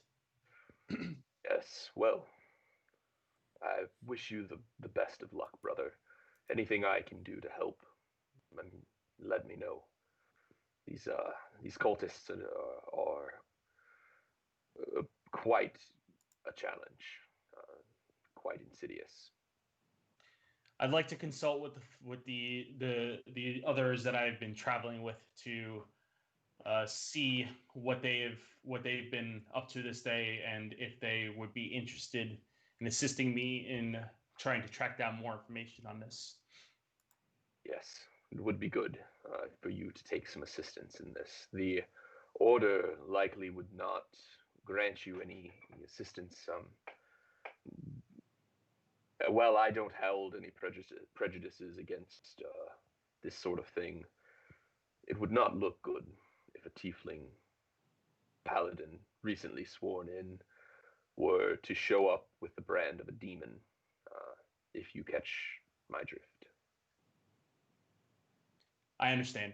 And I also ask, of course, for your discretion in this matter as I investigate it further. Of course, brother. Walk in the light. Ericos bows and leaves. Cool. Awesome. Let's go ahead and take a break there. Yep. Come back in about 10 minutes. Yeah. Sounds good. Cool. Sweet. All right.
Simeon, I gotta redraw your turtle. I gotta redraw Talita. I'm No, gonna do a good one. That one's I amazing. mean, I love him. Yeah, that it's one's so so good. good. It's like the. What are you talking about, Anna? It's awesome. Self-criticism. There. It's Burp. perfect. Cool. I love that the cut back was just to me like chowing down on it. That is This the episode. quality streaming. Yeah. Of This it. Nothing episode better. brought This to you episode by brought to you by Totino's. Yeah. Yes. Rolling with the pizza. Love it. Cool. Nom. Yeah, exactly. Great. That's For a gonna while. Okay, if we ever have a con, that's going to be our con name. Yeah. I'm not Nomicon. So the whole thing about the Demonomicon, what's just funny about that is my handle actually used to be Conlanomicon in a bunch of places because my first name's Conlon, Yeah. so it's just Mhm. Conlanomicon. And it worked. It was so good. That and Conlanism. That's a good one. Now I'm was. But, cool. So yeah, we are back from our break. Guess who's back? Ready to jump back in here. We left with Ericos spending a bit of time revealing his deepest, darkest secrets to his friend and brother in the Order. And let's go ahead and pick back up with Ash. I'm assuming you're just kind of spending the rest of the day transcribing that document. Yeah. Yeah, if it was that large, then yeah, I'm not gonna leave until that's done. So however long it takes me to, or like if I have to come back over multiple days, like I'm not sure how long transcribing that small book would take. Yeah, it's about 40 pages. It's nothing like it's nothing to sneeze at, but it's also not like a huge book or anything. So I'd say you probably can manage it. You're educated. You were skilled. Your dad being a magician would have taught you like how to write I'm quickly. skilled in calligraphy. Yeah, there you go. Ooh. So yeah, you managed to copy it. I'm gonna say it probably takes about 4 hours, just between like flipping back and forth, checking to make sure you got everything right. It's a complicated text, Yeah. right? You're not just copying like a Dr. Seuss book. It's like a magical textbook, basically. Yeah. This chat is killing me. Cool. Great. So jumping in, let's say, so Talita, you were back at the place pulling all the wreckage out. Yeah, Bang Jonathan, oblivious. you're headed back to the inn, I'm assuming. Cool. Ash, you're headed back there after you make your copies. Shopping group, is there anything else that you need to buy? Anything else you'd like to check out? Anything? Cool. Erisea? Yes, I would like to find somewhere, hopefully, that sells like kitchen type instruments. Okay. And I am looking for a grain mill, like Okay. that you'd put Like a like handheld. wheat grain or corn grain Sure. to make flour in. Yeah. Yeah, I would say you find a general wares shop pretty easily. There's a lot of people who live in the city and who need that kind of thing. It's kind of a college town, right? Like it's like a college town in a major city. So lots of people moving in, leaving, doing a lot of stuff like that. Buy kitchen utensils from Goodwill when you get there. Yeah, donate them exactly. when you leave. Yeah, the market. I went out of state for college. Yeah, I know what it's about. Right. Cool. Yeah. So you, I would say you managed to find that pretty easily. It would cost you probably 4 copper. Okay. And it's just a little stone. Honestly, it's probably more like a mortar and pestle kind of deal where it wouldn't be exactly a mortar and pestle, but you'd like rotate it, and it's like a small mill, right? Right. Yes, that's what I'm looking for. Is a grain mill, Yep. handheld That- grain mill. They have. I think they haven't changed much in thousands of years. And when you have them in a windmill, they are just the same thing, but much bigger. So, cool. The guest announcement. Aram, the armorer from it is Guest killing speaker. Anna. Yes. I've muted myself because I can't stop laughing. Cool. I don't know Anything how else? you all keep up with that chat. Shopping district-y, anything?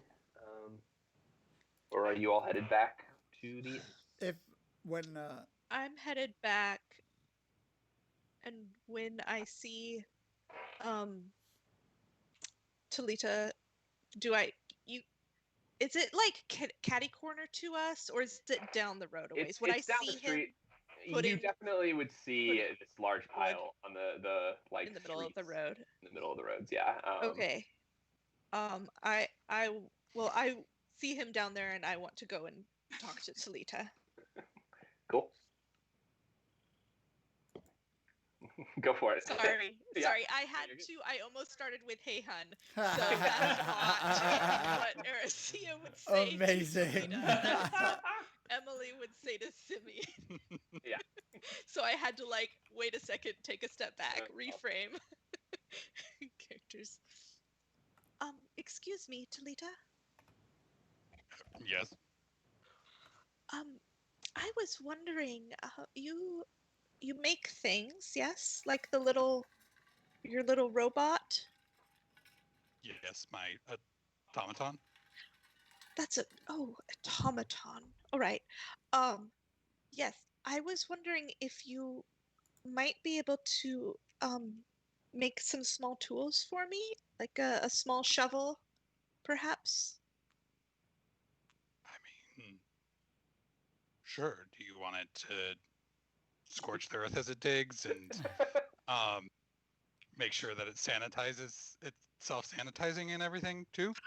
I don't think that would be good for the plants. I'm going to garden, and fire isn't very good for plants, I'm afraid.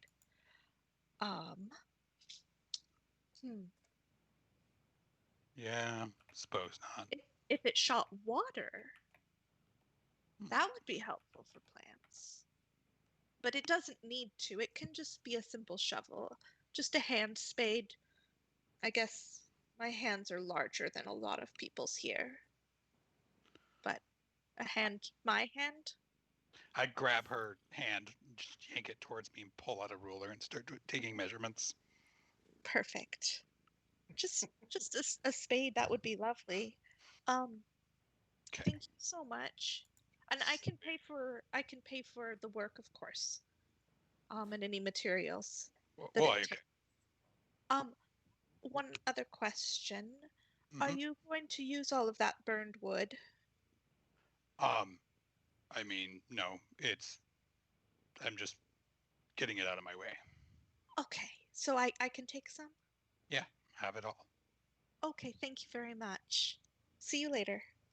And as I leave, I take a few of the most charred pieces of charcoal. Cool. Not a ton, just a couple handfuls, and take it back. Yeah. To my gardening area before I go down to the basement. Awesome. Yeah, you've got that. Toledo, it would take you a couple days to make that stuff. Even without a full smithy, you can kind of make you can make light items like that pretty easily. Okay. Cool. Kate, are you doing anything now other than just traveling back to the inn, or are you trying to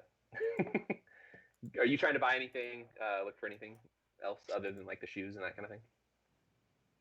I think it would be interesting for me to visit any place with enchanted magical items that are small and easy to put in your pocket or carry around with remember how you let us choose items with different magical abilities, something like that, but make it a market and where you can pay / sneak it into your pocket. Cool. Yeah. Yeah. So actually, just down the street from the Wyvern is a magic shop. It's closed now. It's starting to get pretty late as you guys kind of head back to the inn area from shopping. That does not necessarily stop me. That's true. Yeah. But yeah. So. Yeah. There's a magic shop on your street that's closed currently. if I go near the windows, do I see any signs of magical security happening? Whoa. Whether it's near the lock or near the windows themselves, like when it comes to like breaking them, do I see anything? Do you have detect magic? I can make detect magic. I haven't exactly loaded it this time before the session, but I technically have it as one of the spells that I have. So if you don't have it currently prepared, how does that work with sorcerers? I can't remember how sorcerers prepare their spells. You can switch one out every level, I think. I think, well, D&D Beyond lets you switch your spells basically on a whim, like whenever you want to. It's like when you wake up on a new day, you choose which spells to pick. It's like druids. Yeah, I guess I just before the session I didn't really have time to look at the spells that I wanted to. I wanted to switch them from last session because it felt like two of them were too similar and it was kind of getting boring. Yeah. But I never ended up switching them. So D&D Beyond does let you do that because it doesn't like restrict you because it doesn't know when you're like actively playing a character. Technically, though, for sorcerers, you can replace one spell that you know every time you level up as a sorcerer. That's kind of what differentiates sorcerers from other magic casters. Is like where magicians basically have like a bunch of spells that they know, and that they can they prepare a certain number of them every day. Druids kind of do the same thing. I think artificers also do the same thing. Sorcerers have a limited access to spells, but can cast them more often, and can cast like all of the spells they know. So knowing that, since that wasn't super clear, you can go ahead and like finagle your spells like right now. I'll just say that like you can get them to whatever state you want them to be in, but from this point on, and like after you do that, you'll be able to replace a spell that you know with another spell from your spell list every time you level up. So if you want to yeah. I can do that today after the session. I'm not sure exactly like which I wanted to switch. I wanted to read them. I think I remember like a few good ones, but I have to go back and see. But yeah, is there anything without? Oh well, I guess without detect magic, I wouldn't know it. Right? Yeah. Hey, Erisea, do you have detect magic? I don't think we're still together because I kind of hurried off to talk to Talita. Also, I do. Good to provide the information, but too bad. Yeah, too bad. So while you don't know for sure, you've spent time in big cities, and you can relatively infer. This is a shop, so the Wyvern kind of sits right on the edge of the lower districts and the upper districts of the city. And so on one side of the street is this burnt out blacksmith shop that is clearly run down that Talita is trying to fix up. On the other end of the street is this magic shop, and it is like high class and like super nice. And so you can relatively infer that this place probably has some protection against general thievery. Okay. You don't know for sure. And you can always try things, but you would know. Ruby would know that like this is the kind of place that would definitely have some kind of magical protection. Especially considering like it's borderline more poor side of the section. I feel like I'd know that, considering that it looks more high class, that is gonna be something's up. Do I see any back doors or like anything that could go underground around the store so that it wouldn't be so obvious to get in? Not really. It's this building, unlike the Wyvern, which was built as a manor first and then converted into a tavern, and so has like some doors and things like that. This is a pretty straightforward shop. The front is the main area. It does seem to be that you can kind of see some lights on in the back of the shop, so could relatively infer that the person who owns the shop probably lives in the back as well, with like an attached house, which would be pretty common in a city like this, where they would buy one piece of property, convert the front to a store, and live in the back.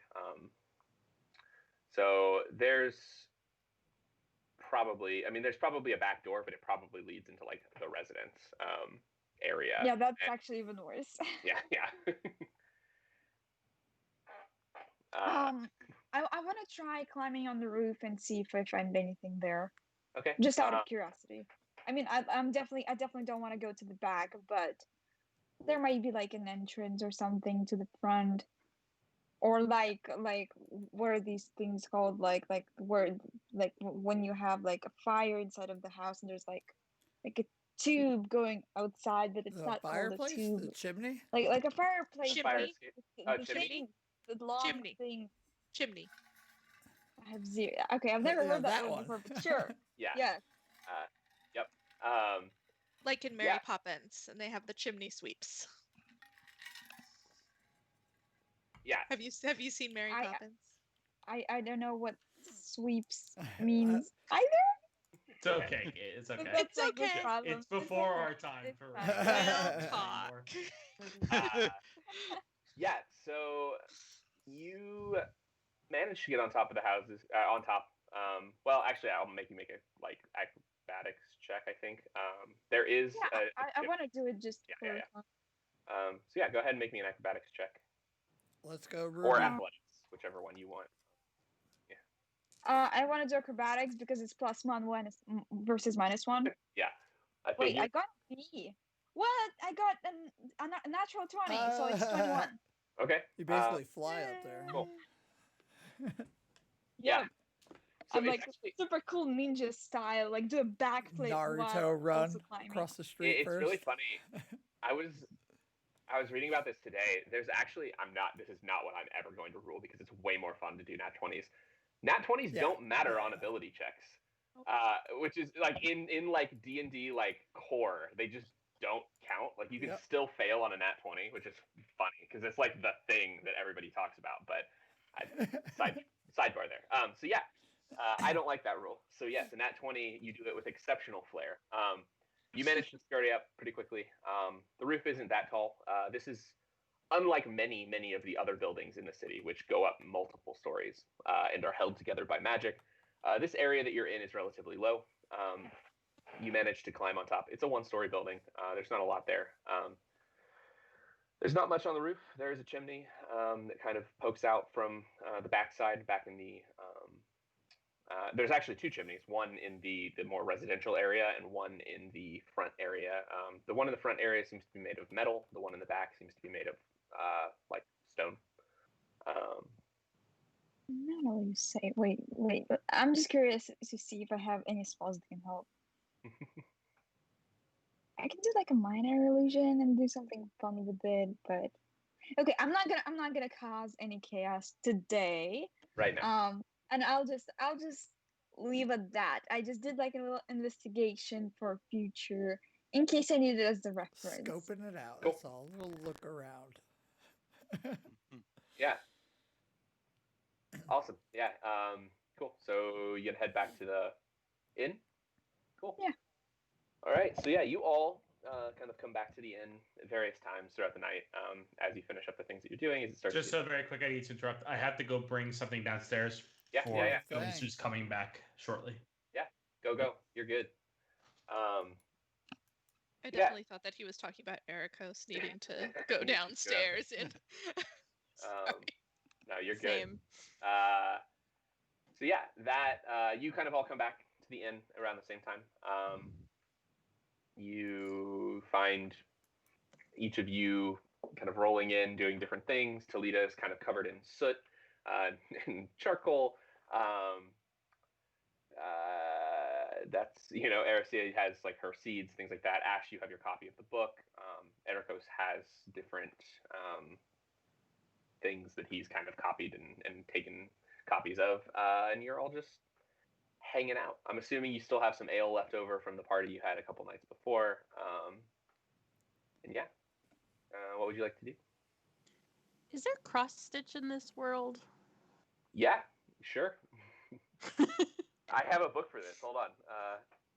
Do you have a D&D cross stitch book? Because Not cross stitch, but Crafting. it's crafting, right? You had Yeah. talked about that. Yep. That's You right. can make magical cross stitch. Yeah, this book is I definitely want to cross stitch. super cool. I'm pretty sure that cross stitch is one that you can take. Yeah, textiles, fabric, leather, and needlework. Ooh. Yeah. I've been so- considering going for that. With Yeah. the arts. yeah, yeah, yeah. Actually, sew me some boots. I could cross stitch Some- a a boots. flower onto some boots. Ruby's gonna end up with Maybe, these like- like knitted, like On hand her knitted feet. boots. Yeah, They're Like- very, Like baby booties. like- yeah, baby boots. they're Maybe super, like a super ruby, stealthy. like for my name, like on Yo. both of the sides, like a ruby. And they've got the toes like stitched into them like those 5-fingered foot Yeah. things. They're super stealthy unless you get the version with the bells off of Oh the back my of the God. ankle. But You can it's choose bells or negative, tassels. but it's a -2 to AC. You can't Cool. step on anything. We do need something to replace the painting in the library. Like a big Yeah, cross there stitch. you go. True. Yeah, you burned that painting. So yeah, we can talk about the Okay. crafting classes and all that kind of stuff outside of the stream. But for now, you can just say that you start in on some project, cross stitching. Any of you who want to start in on projects, pretty Yeah. much everything is fair game. If you want to do art, I have a thing that I'm writing about artistic endeavors that I'll put out there at some point. I want to do bets. So, what is the name of the character that tricked us and lied to us the first time? Yosabar. Yosabar? Yes. Yeah, so I wanna start a game where I name a number and y'all say if it's like over or under, Mm-hmm. and then we bet money, like gold or like silver on it. I'll bet coppers. And then like later on during future sessions, we can always like come back to it and be like, okay, you own me now. Yeah, so you can do that if you want. If anybody wants to bet with Ruby, who definitely will Not not at cheat, all. What's the bet? Fun What's the bet? is not.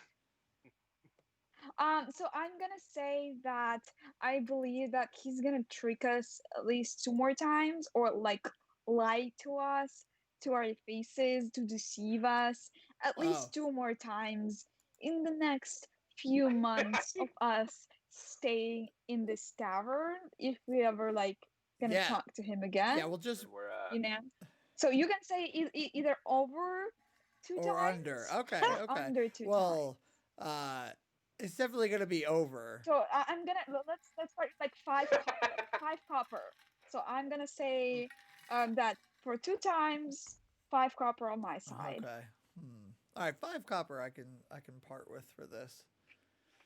Yeah, it's I don't easy. think. I'm gonna say go with 0. 3. I think 5 he did what he needed to. I don't think too many more opportunities are gonna. I don't think he'd probably be that comfortable, deceiving us that much again. Do we count lives of omission? Well, we I mean, won't know about come those. on. Have you seen how 'Cause many they're times I omitted. deceive people? We could Do find out I about seem them. uncomfortable?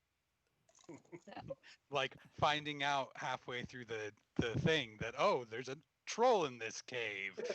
Yeah. Oh, I yeah, mean, finding out that the he's place was not telling haunted. the full truth. Yeah. Oh yeah, the Right. haunting. Yeah. Like he Didn't would he, like, know something and he would specifically purposely ask- deceive us. To be fair, he did tell you the place was haunted. He said No, he weird didn't. things. He He refused said- to. Well, He said there's some stories. yeah, he said he had heard rumor that it was haunted, which is why he acquired it, but didn't have time to do Yeah. anything with it, and so Never mind. was willing to part with it for you. But He yes, was honest about that part. The only yeah.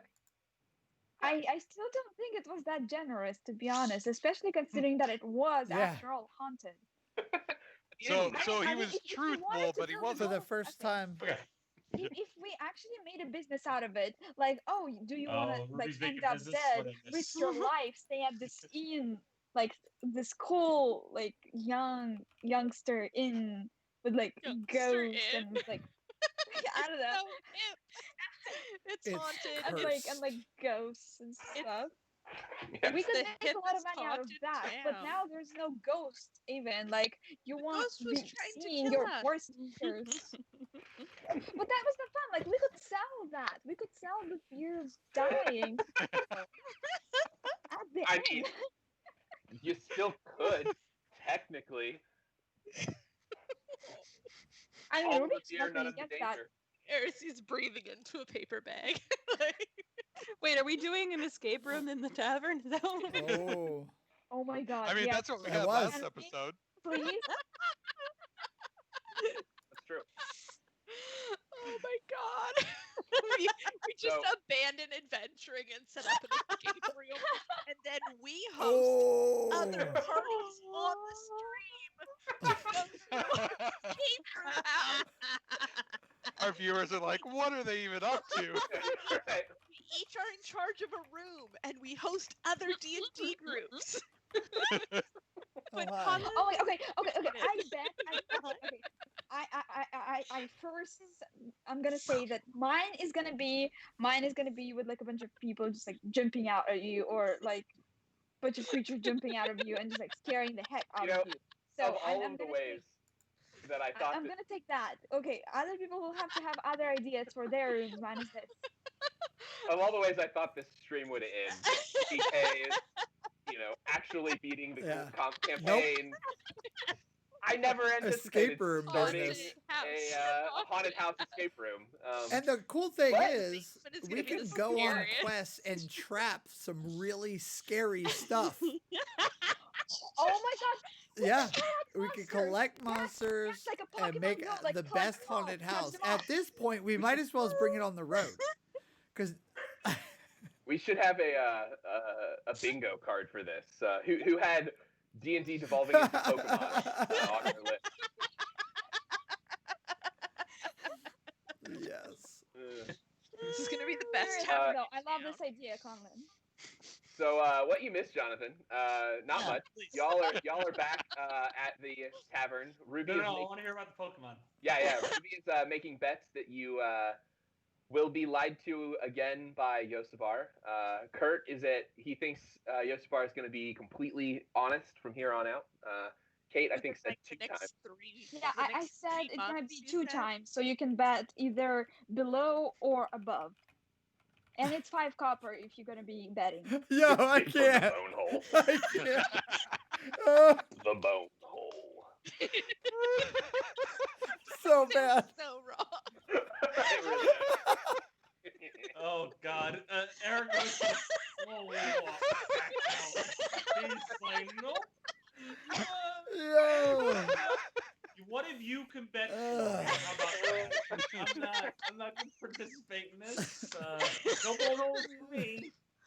I like my whole normal, round, not made of bones. No, this is not about the escape room that we're making. I see. Actually, Erica's okay, we in already escape have Yeah. the room right decoration. now. We have the decoration for the escape room right there in our Oh basement. yeah. No. Those We aren't can going take to those be there bones. soon. Those aren't going to be there soon. Erica's Out of character. I'm really saying. heavily reconsidering having these people help him. Erica down goes here. back. Yeah. Yeah, it Erica goes just back to walks the away. district of. Yeah. To be fair, all of this was Emily and not Ericia. Ericia was kind of like horrified over what was going on and probably keeping out of it, though still in the room. So hear me out. The bone hole is the Oh, honeymoon no. suite for couples who love Oh horror dear themed lord. rooms. Yeah, there we go. Does it also have a hole in the floor? That's Yes, the joke. we can make the bed out of them. We can take those bones and make a bed out of them. It's There you go. super Yeah, there'll be a creepy. hole in They the will floor love and it. a bunch of bones Bone in the bed. room. It's the bone hole. Oh. Is there going to be a bone tub? We can make even some kind of like flirty like banner for the room. Something about This is what bones, you happens know. when we go Bone shopping. tub. That I idea just want to doesn't hold point this water. out. Thank Leave us alone, and this is what happens. Honestly, this Yeah, could right? not have gone better. This is amazing. Samia, can you give me something to drink? Emily, my breathe. God. Deep breaths. Again. No, it's like stuck in my Oh, esophagus no. sideways. Oh, did you swallow something? Oh, Shit. that's the worst. I'm not joking. Oh, that no. hurts so Worst. bad. I know how that feels. I know exactly what you're going through right now. Ugh. Yo, I hate that. It's hurting my throat watching. All right. That's a feature of the bone hole, right? You get, I you get blame like, Anna. sharp I things blame stuck Anna everywhere. because she made me laugh while I was trying to swallow. Oh no. It just was like, and I'm just gonna stay right here. Oh my god. All right. This is the best D&D game ever. This is amazing. Cool. So, I don't know where it goes. I'm gonna. I mean, we gotta start Kidding. working on this Yeah. haunted house, Common. So we Yeah. need to gather materials, go on a few I quests. don't think we're actually doing that. I'm gonna have to figure out the roles for that. But, oh geez. All right. Maybe I'm gonna be the though. manager. I put dibs on being the manager and everything related to finances. Oh god. I feel like, Conlon, you have a year No, until actually, next I Halloween. support Ruby being the manager of this, just given the already chaotic yeah. nature. It's a Okay. bone hole. Yeah, true. It's bones. Yeah, you have a year All right. until the next Halloween episode, Conlon. We're making the bone hole happen. We need a haunted house. All right. Sounds good. Or escape Bone house. hole, the bone hole. It's better than bad. It's bone. It's better than bone. Okay. We're gonna have a long pop. Come on. All right. So y'all have a good laugh, hang out, relaxation night. Nothing much happens in the tavern. I don't know if anybody relays anything about their day. Few of No, you. Arcos is tired when you walked in on that. He's taking a nap. Cool. Yeah, Sweet. Sorry, were you saying did people have things they wanted to do? Is that what you asked? Yeah, essentially, like, what are you doing? I for this? actually do. Okay, anyone wants to flip a coin for money with me? I'm gonna say it's gonna be heads. Whoa. Anyone? so we need an I have this intervention. coin right here. Tails, you're on. Yeah. I we want to playing for try the and. Remember the coin that I got in like the first episode? Anyone wants to play their money? So I'm gonna bet 80 gold. Come on, 80 gold. Anyone wants to too match much me here? It's like Do when you somebody even goes have all in 80 poker. Just like, I yeah, have I'm out. some gold. I have like 86, and I think we got like 250 that I didn't add from the last episode. we got Or maybe I 66 did. gold from the last Oh, episode. 66. Yeah, when okay, I looked in probably D&D did. Beyond, I 200. was surprised. I was like, oh, I actually do have some money. I was like still thinking I had like 5 gold, but I still need Yeah. some more for what I want to do. I think I So- didn't I have add the so much money. subclass or whatever, so they didn't give me any money. So like I have 86 gold, which is basically like everything that I got from campaigning. So Talita kind of like all of a sudden startles up and walks over to the bar and like goes rummaging through places and looks around for stuff. And then he turns to everyone else and goes, "Did we ever open this place?" Yeah, we did. Oh, Do we have staff? We have staff, No. right? Right? We didn't. Like, wait, are we a functioning No. We have tavern? lots of staff and I items. did What not. happened? No, we've never Yeah. hired people. We had people to repair the place. Yeah. And it finished getting repaired we like asked- 3 days ago.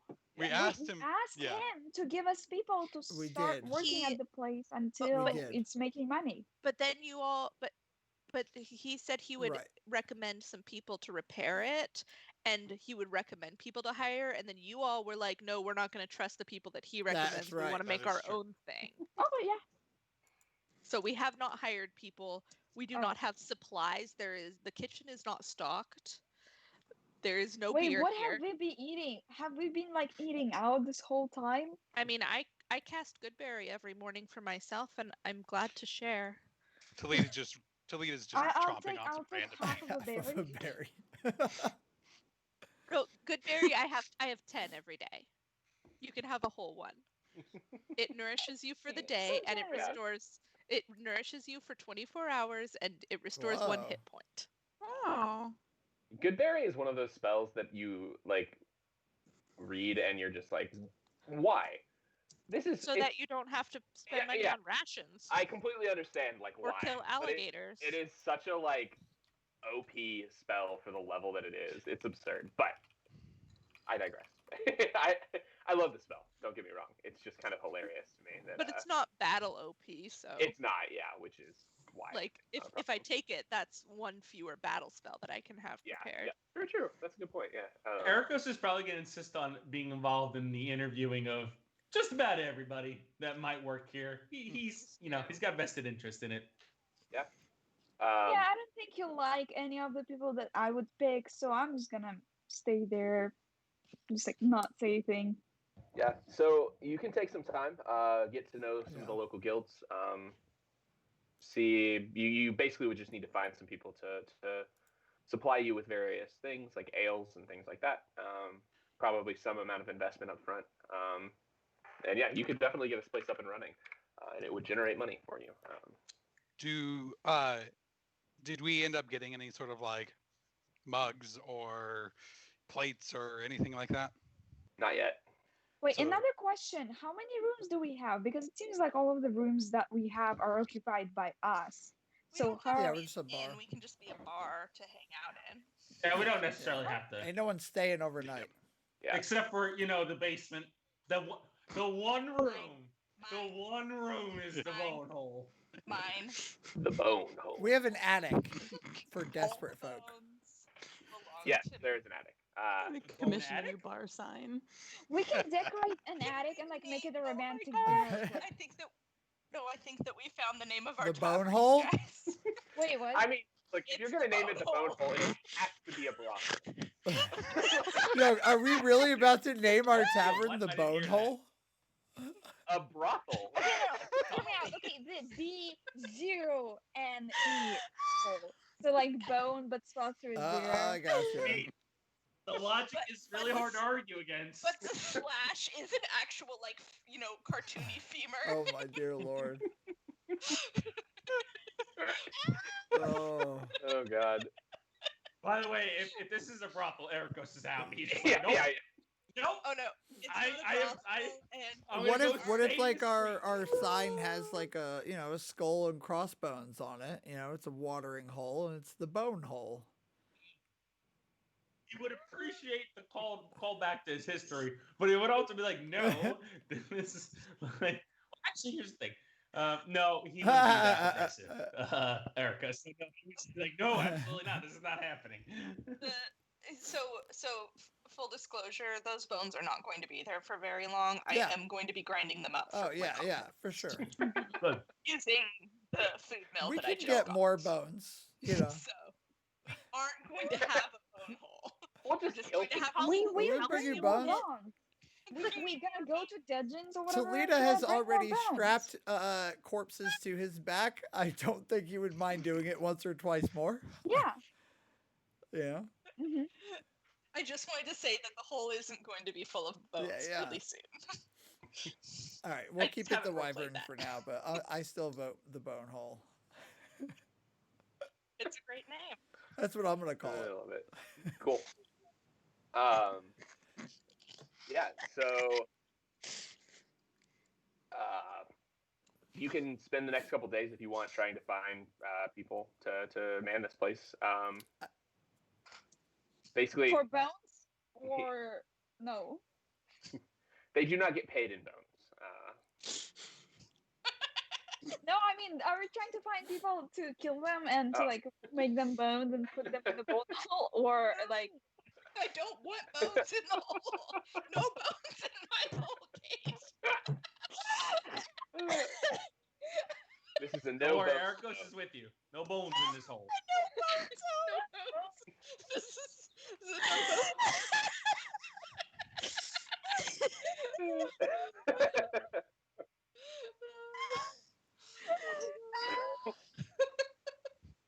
I'll tell you what. I'll make you a deal. Hey, can you prestidigitation bones? Is that a thing you can do with prestidigitation?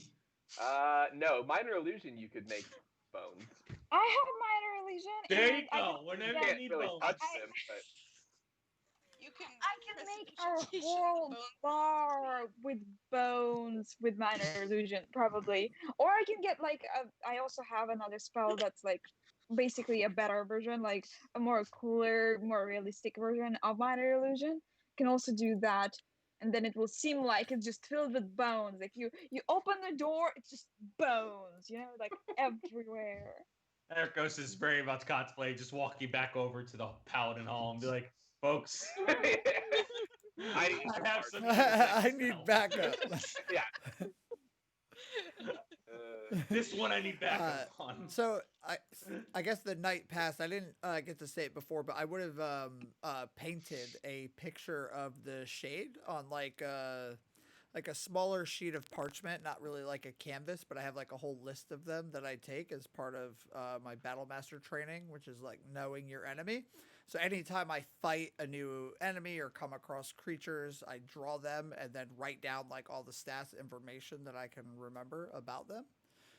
So yeah, I would have make sure to taken care of that, and then probably would have passed out. Do they always suck for 10 out of Huh? 10?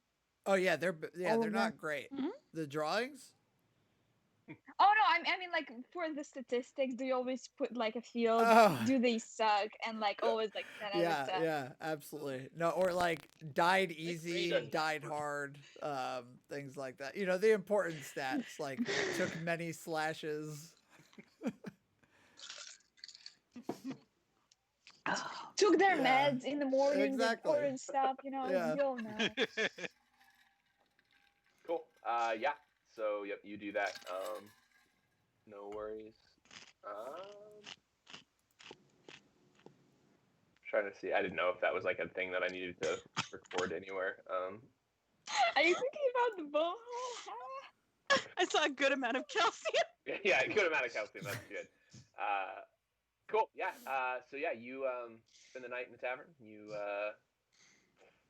wake up the next morning. No more hauntings, which is nice. You spent 2 nights here without any sign of anything nefarious going That's about. always good. What would you all like to do today? Oh, Very open-ended episode. Not talking about yeah. bone holes. I'm that's all for bone sure. holed out. Oh, Let's see. I want to see if is there any like training grounds or like coliseums, like fighting arenas in Eklund's Fall. Yeah. I can point you to the one I'm banned from. Oh, that's I was right. gonna say, yeah. Mara knows all about that, and she is currently banned Where's from that one. one? She's unfortunately she is banned from like the one legitimate one. Right? Isn't great for her, but yeah, you would know. She would be able Yeah. to point you in that direction. Yeah. Am I allowed to observe the fights, or am I like not allowed on the premises? Let's You're just not allowed to disguise fight you. anymore. Okay. Well, you have scale. I go as Chun-Li. Yes. Yes. Yeah. You have scale mail now. They never recognize you anyway. Who is this other half orc now covered in scales? We don't know. They think all half orcs look the same. Yeah, right. So. Yeah. So yeah, you could go. That is. I have this listed somewhere. Where do I have this listed? It's one of the 2 places. Yes, the Gambit's Arena, which is home of the finest fights in Eccleston's Fall. The reputation for fair fights fought Ooh. fiercely, and it's a popular place to go to make bets. And the house takes a pretty solid chunk of any bets that are made, but does pay pretty well for any adventurers interested in that. Normally they stick to boxing, martial arts, and wrestling, but every now and then, if they can get enough people interested, they will do like a sword fight. Never to the death. Yeah. It's a reputable Perfect. place. Yeah, I need to train. So I'm looking to fight. I'll go in bed on Ash. Cool. So I gotta pull that up real quick. That's a downtime activity, but I would say you have a couple options for that, right? You could spend some time, your experience in the military, you could spend some time just working in the arena, like working with the fighters, training them, but also like, upping your skills a little bit. Or you could actually fight in the arenas and try to become more of a fighting I want champion to fight in the area. arena. Cool. So that is the way that works. Basically, we make a couple different roles for that. We can do this real quick. It should be pretty fast. So go ahead and roll me. Sorry, I gotta grab my dice. My giant bag of dice. Aw, that's a nice bag. My partner knitted this for me. Aww. Yeah. Yes, it's adorable. It is. Oh, I I should love see the if I can colors. dice It's like it. it meets the lights at the back, like just. Yeah. My wife knit me one too, and I Aw. see if I could find it. It's been lost for a little while. It's somewhere in our apartment. I'm I, like the single person here, just like sad. No, Aw. hey, no, I'm sorry. Okay. Okay. I'll find someone who will make a super cute bag of dice for me in the future. I'm sure. Yes. I'm sure my partner would be willing to knit you a bag if you would want one. She's pretty Is great. she selling them, or are they selling them on Etsy? No, she just does it for fun.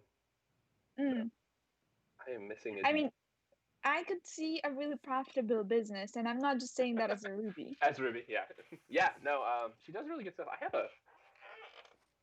don't know where he is. I have a cool little like Cthulhu too somewhere that I really love. Oh my god! He's cool. Can she knit a rusty, like a small? Ooh, that's a good question. I should see. I'll ask her. I'll see what she can do. Cool. Yeah. So basically, you will make me a strength check. Like a saving throw or just like a default strength check? A default strength check. Athletics check, actually. Yeah, if you want to use. Oh, yes. Thanks. Athletics is great. I have a +5 modifier to that. 23. Damn. Okay, cool. Let me roll real quick. Cool. Go ahead and roll me a acrobatics check. Oh, 7. Okay. And then finally, what is your hit die? You should only have one. Yeah, I believe it's a D&D Beyond. 1d10 for my hit die. Let me check. Where is that? Why can't I find it? Where is hit die? It should be. It's probably in your like character editing area. Oh, I see. Yeah, let me go and edit. It's weird that it doesn't just say it there. 1d10. Cool. So roll me a Constitution check, just straight Constitution, plus a D10. So, Constitution. Yeah, natural 1. And my Constitution modifier is a 2, so that's a 3. Come on, 1d10. If I could find it, where is it? Here we go. Yeah, it's Zelda cheering me on. A 9, so 9 plus 1 is 10 plus 2, 12. Cool. And roll me a D6 as well. 4. Yeah. 4? Okay, cool. Great. So you have a couple fights throughout the day as you're training, kind of working with these people. One of them goes extremely well, and you manage to very handily defeat the person that you were fighting. The other two don't go as well. These are some pretty heavily trained fighters. One of them is like a very roguish character who kind of bounces around a lot and kind of confuses you with some of their movements. The other one is just a massive orc. And while you hold your own pretty well, they just kind of tire you out over time. So you managed to win 50 gold. Damn, that's which sizable. is Yeah. nothing to sneeze at. And as you defeat the first person, the one that you actually managed to beat, they kind of glare at you as you walk away, and they say, "You'll be hearing from my master." I take a look at them. I want to like note down their features, what they look like what are they wearing, anything I can identify on this person. I guess like an investigation check. Someone should definitely make like. Someone should make a BDSM joke. Oh, what? Oh, yeah. A BDSM joke, like master. Yeah. You'll be seeing my master. 18 and 20. You'll be seeing my dom. Okay, yeah. So this knight that you fought it's a knight. wears similar armor. Yeah. It's not a symbol that you necessarily recognize, but you definitely recognize that this person is in service to a local noble. It's about all you know. Yeah, for sure. You don't know the noble, so but yes, they are a knight in service to a local noble. Nod my head and say, looking forward to it. Mm-hmm. Damn. I dropped the die. I don't know where it went. On forever. Cool. Sweet. Other people, what are we doing throughout the day? So I'm assuming we don't have like plates and mugs and stuff like that? No, you do not yet. Okay.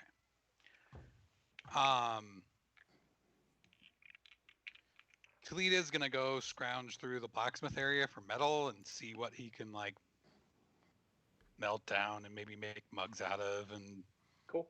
You know, see if there's any sort of wood that's salvageable. Roll me a D20. Okay. And then as well a D10 and a D100. And just give me all of those. Okay. Yeah. 19 D20, 7 D10, 40 D100. Okay, so yeah, you managed to find some usable metal, some iron that you think you might be able to forge into some mugs, some things like that. And taking a few hours, you kind of you manage to mix some things together, make some nice work there, and you get about let's say 8 plates. And then about 8 mugs as well, and some light silverware, basic sporks, your things like that. Yeah, so you get about 8 of each throughout the day, okay. and what you can scrounge from the fire. Cool. All right. Who else? What else are you doing? Ericos is probably going to be conducting some interviews for folks. Yeah. What are you looking for? Ericos would probably be looking for folks who will not steal from them.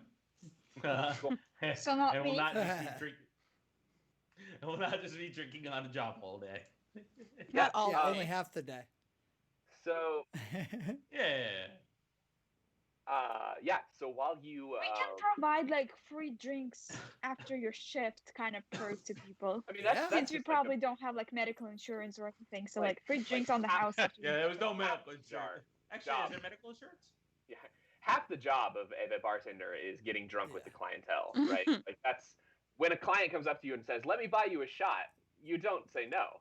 But yeah, so you have a couple options as far as this goes. You could, your best option is to probably go with the local innkeepers guild. You would be able to find them relatively easily and talk to them to see if you could find some people who would be interested in, who you could hire to basically come work. It's like a union, basically. Sure. You could go outside of the union. You could look for somebody who is probably a little less reputable, a little less likely to be a great barkeep, but is a little bit cheaper, likely. So those are kind of your options as far as a tavern keep goes. Oh, I'm gonna vote union just because saving money in the long term.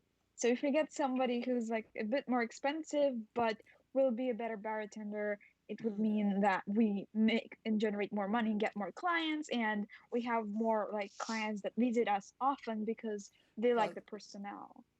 In this house, we a support you. reputable. I am The genuinely reputable- shocked that Ruby would suggest that. would support unions. But if we get someone reputable, they're less likely to skim. That's actually, Yeah, not that's you. as well. I'm the like one a who union likes person scamming, isn't and I gonna don't like when be- other people do that.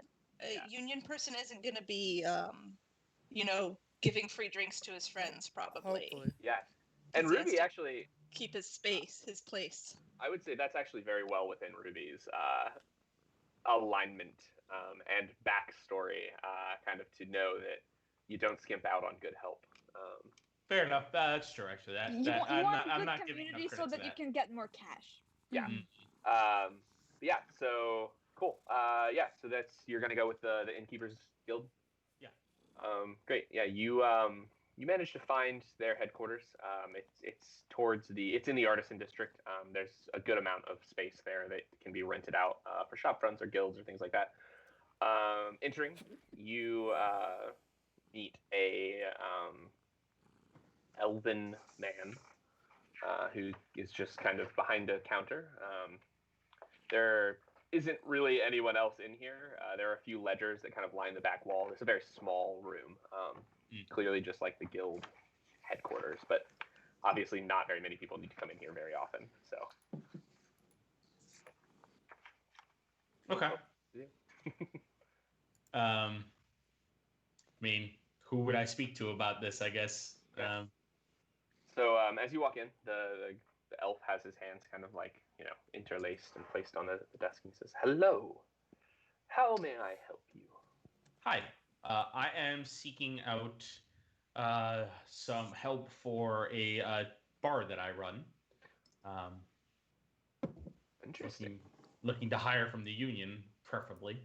You wouldn't happen to be those adventurers who took over the Wyvern, would you? Yes, that's me. Interesting. Well, we are so glad that there is a new bar opening in the fall.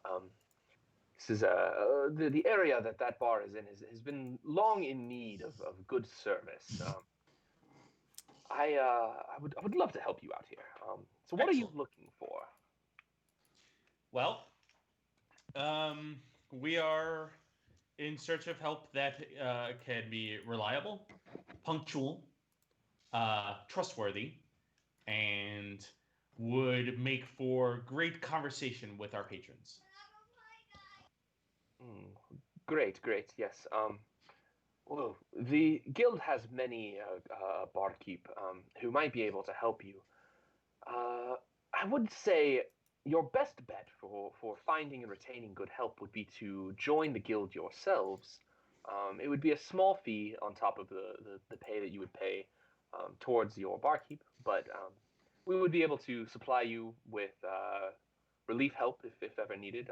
I myself have many children and find it hard to get to the bars sometimes to do my work. So, we try to focus on the lives of our guild members as best we can.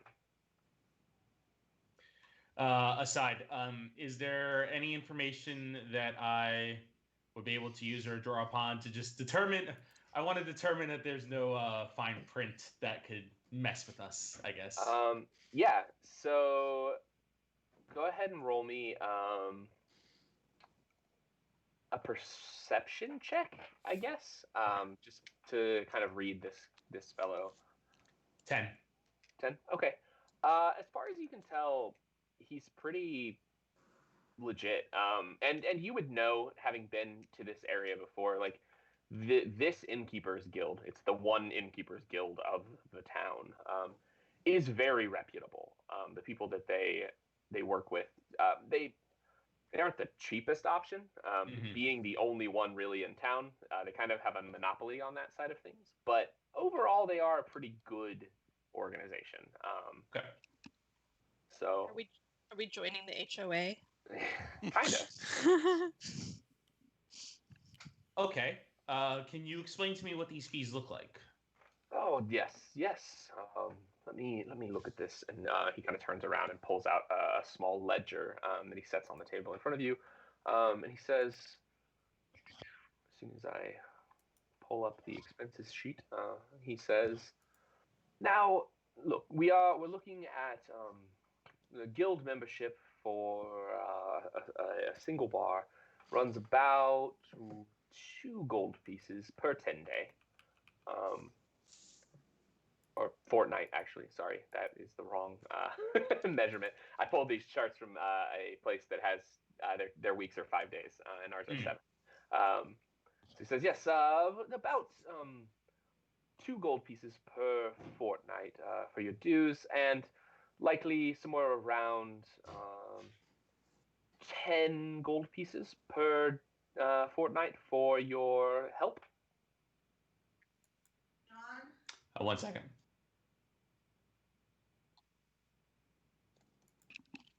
I mean, That's that pricey.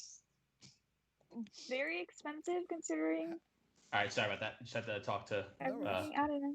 Can you repeat the last part? The 10 part. Yeah. So it's 10 gold pieces per fortnight for the help. Okay. So it's 12. So it's 12 gold a fortnight for everything involved. Yep, for the innkeep or the tavern keeps. Well, I'm saying Doing the the math, the how total much price. do you think we'll be able to generate of the profits from that? Will the barkeeps help with that? Like pricing and stuff? Probably not. So it would be kind of up to you to set some of that information. Okay. I have information about this. That's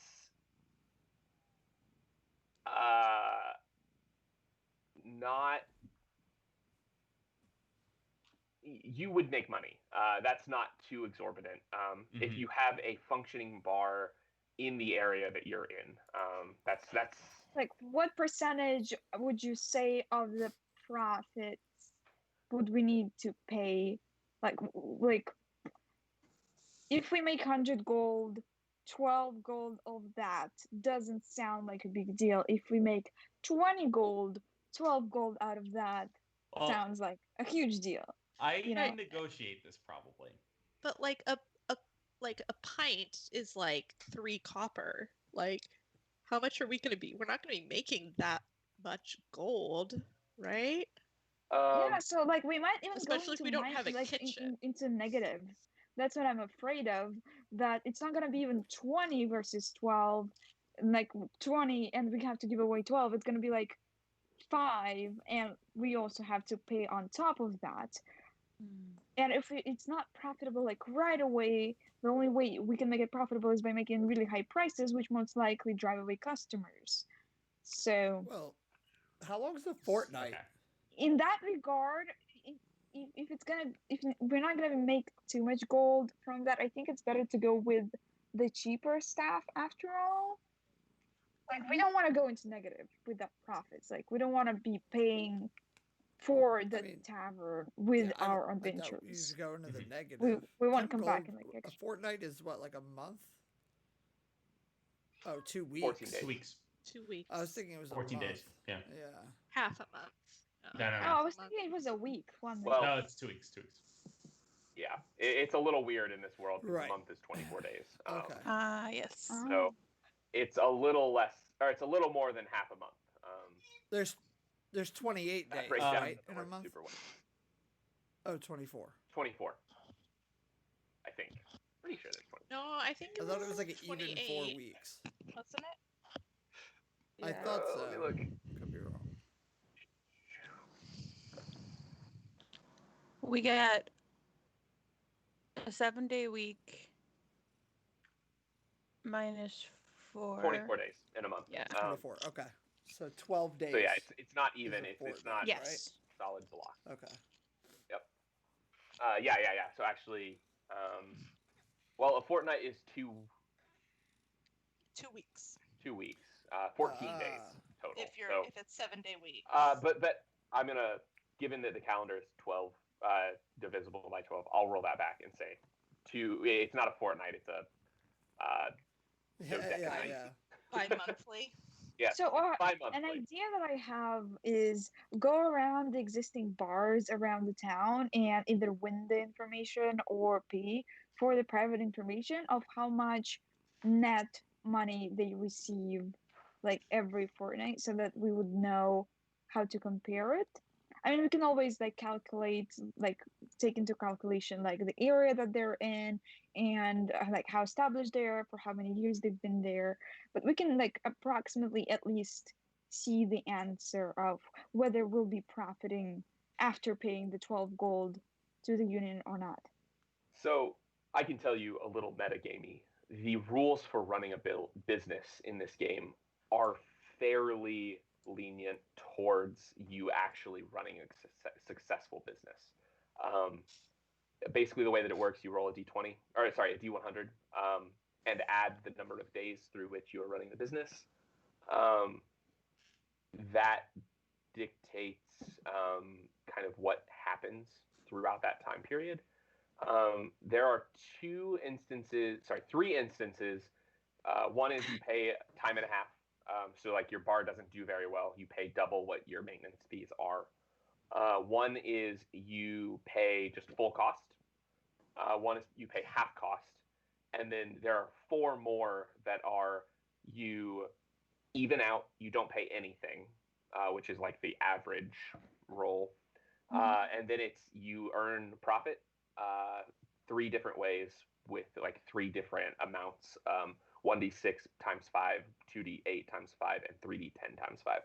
So the likelihood of you making a profit is pretty high, or at least breaking even. It's 60% of the time you break even, 40% of the time you don't. I mean, it's not too bad, I guess. Okay. Erico's just gonna try to negotiate this stuff because, Really? he has a Negotiating? he has a +5 to persuasion, so yes, he is gonna try to negotiate this. Charisma. Charisma. Wait, let me see it. Let me see if I can see that. charismatic character. I am a very charismatic character as well. Like I have +5 to my charisma, See? and I have +5 to my persuasion as well. Then you understand. I understand. I just persuade people differently than you. Yeah.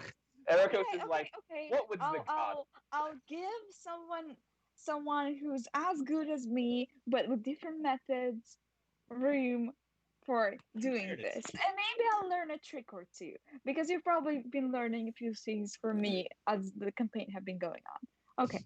So, Ericos ponders the total costs for a moment, and then, hang on, he needs to ponder a little longer because he has to do really quick math in his head.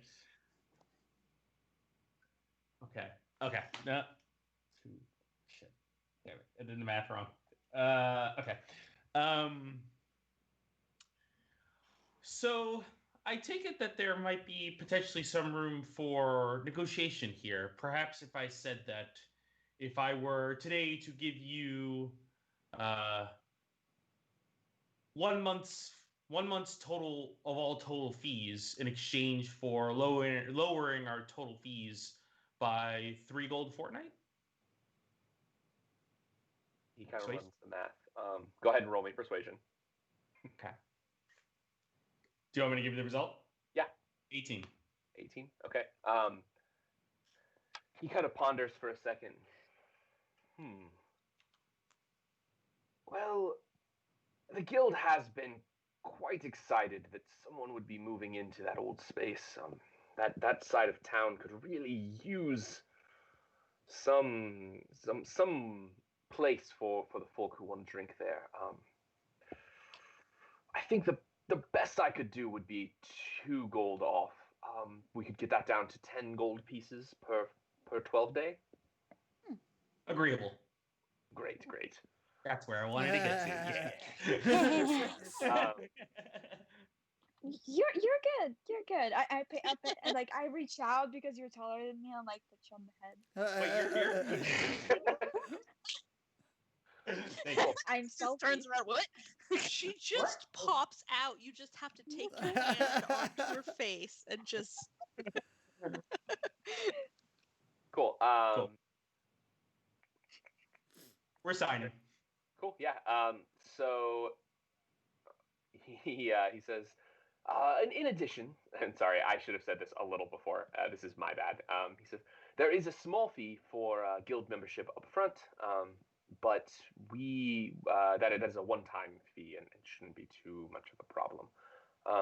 It's 20 gold total. It's a little expensive, but it's a one-time thing, and you will get access to this guild. 16. Oh yeah, it shouldn't be a problem to you because you're the one getting the money. Duh. That's right, what she said. Also, hang on. But she's right. 16? Roll me persuasion. All right. Hang on. 16. I'm gonna try. He says,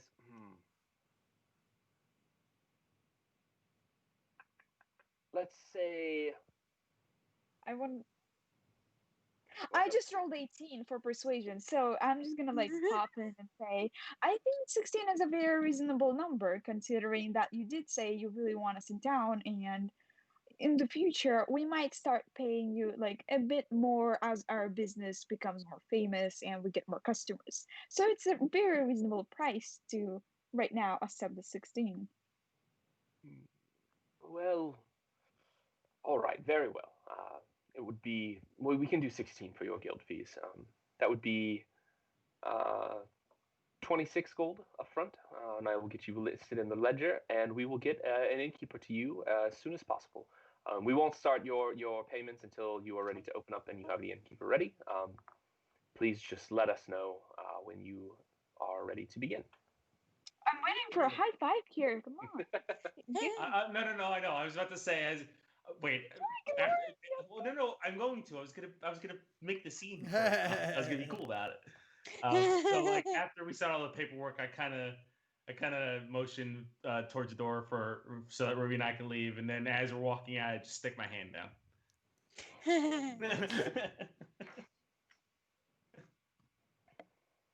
Cool. I hope I'm not the only one paying for this. I hope everyone's gonna. Oh yeah, we're in. Everyone except Ruby. is probably Uh, 26 divided by 6 is not even. It's what is that? 4.5. so Yeah, 4.5 gold. 5 silver. 4 gold, 3 silver, and 3 copper. I'm sorry. I know. Okay. Oh. Aww. Yeah. It's worse, Kurt. 4 gold, 3 silver, And 3 3 copper. copper. Cool. Cool. Thank you. 3 silver. Great. What would you like to do now? Anybody doing anything else? Mara, Erisea, you two have been quiet.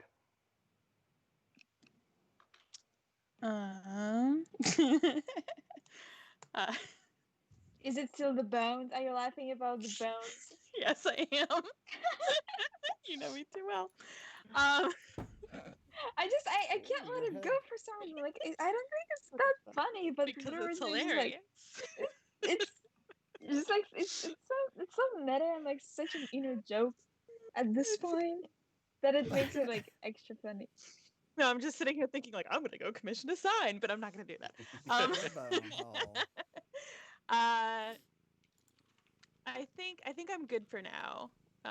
Unless until we're ready to set out, because like don't we still have some unfinished business with the creepy like Franken critters in the mines? No, we finished Or am I that. crazy? We finished the Rick. No, we finished alright. that. Did anybody change our name with the registrar? I do not believe so. Oh yeah, we need to do that. So we changed it to Yes. Sass, Yes. right? Such a clever name. Sabotage It's a the great series. name. I'm taking 100% of the credit. You Didn't should. you Pretty much say what it? It's all your credit. Yeah, no, yeah, I did. Yep. Well, I'm going to spend my day in the basement, taking bones out of the bone hole, hitting them with my club, with my quarterstaff, to get them broken into as small pieces as I can, maybe against that stone altar or something, and then taking the small pieces and putting them into my flour mill and grinding them. Cool. Yeah. I'm Oh, making why are bone you doing that again? Why are You you don't- doing that you again don't know. for like You potions? don't know. For compost. But nobody knows that I'm doing this. I'm just down there Cool. grinding Gardening. Oh, okay. these ancient bones Where's into bone Crocodog? meal. Oh, hey, where did Aracia go? Anyone know? She hangs with me. Oh yeah, I want to build stairs down so she can get down comfortably. But I don't need to do that today. Today I'm ramp. just grinding. Yeah, I don't know if I need to do it today, but I would like to go see what is his name? The guy who deceived us but got us the tavern. Yosibar. Phil Oh, Yosibar. so I don't know you why I was wanna thinking you Phil. wanna see if you won the 5 copper back? Yeah, I Can you, also want to see if like, he's got say- any work Yes. because I've got these half orc muscles that are just aching to. I'm not allowed back in the fighting ring, so I got to get my exercise somewhere. Why Marwa, not I'm get some money always for down it? You wanna do to train with you as well. So if you ever want to train, we can train together. We got room here. Awesome. I can also train, but I would That's prefer fine. magic. We got to be able to Then defend I ourselves can't against heal you. magic. I feel like I'll end up Yeah. permanently Yeah. scarred. You could just shoot fire and Eric goes, he's resistant to fire. There you go. Shoot fire bolts out of it, he'll just be like, yeah, I guess whatever you gotta do, We could have that next door to the haunted house is like, you know how they have like the break rooms where you like can break stuff? You could just like throw fire at Ericos. Oh yes. I think we get some good ass business ideas. So yeah, asking around, you don't really find much about Yosibar. People know the name, people know a bit about him, but nobody really knows where he operates out of. He disappeared. It's a quest. We need to find him. The general consensus is that you don't contact Yosibar. Yosibar contacts you when he has work for you. Why does it give me Game of Thrones vibe right now? Oh, just wait. No, I'm just kidding. Oh my god. Red Wedding, anyone? Oh, No, Oh my.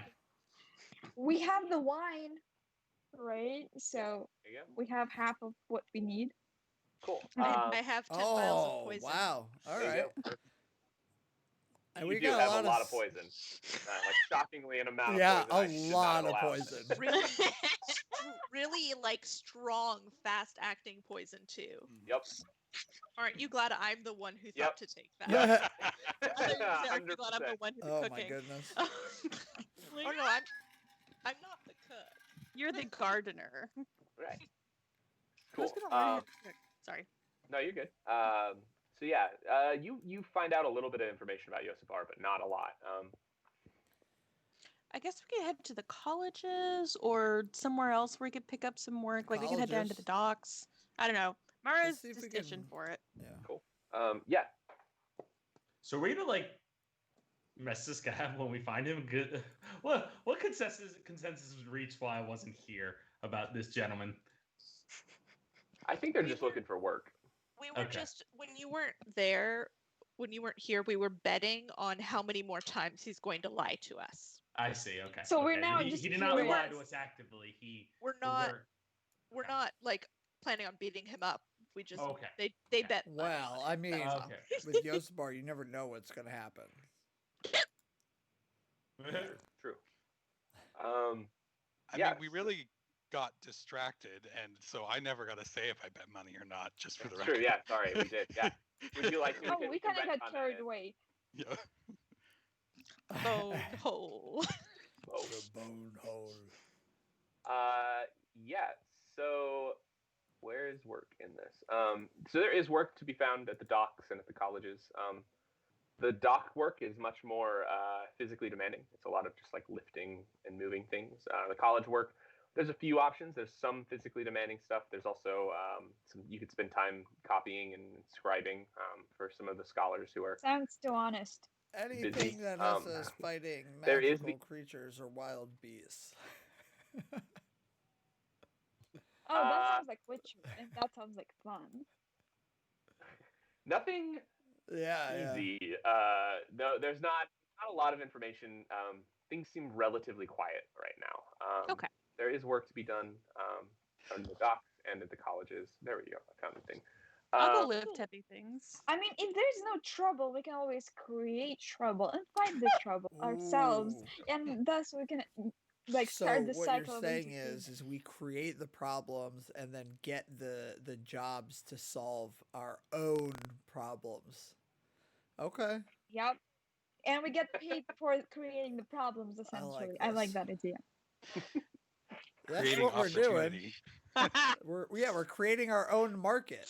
Wait, Kurt, what Ash? is your alignment again? Oh, my What is your alignment? alignment again? My Yeah, alignment is just like neutral. I think like lawful neutral. So like I will go around the law. Well, like lawful, but like lawful couldn't. No, I think now. it's just or maybe it's chaotic neutral. Like whatever. I will bend. I will go outside of the law to do what I need to do if I think it's for the better good. So I guess. true. I don't know what alignment that is. So it sounds more like true I neutral. think that's Or chaotic. chaotic good. Yeah. Or- Yeah, Also, good.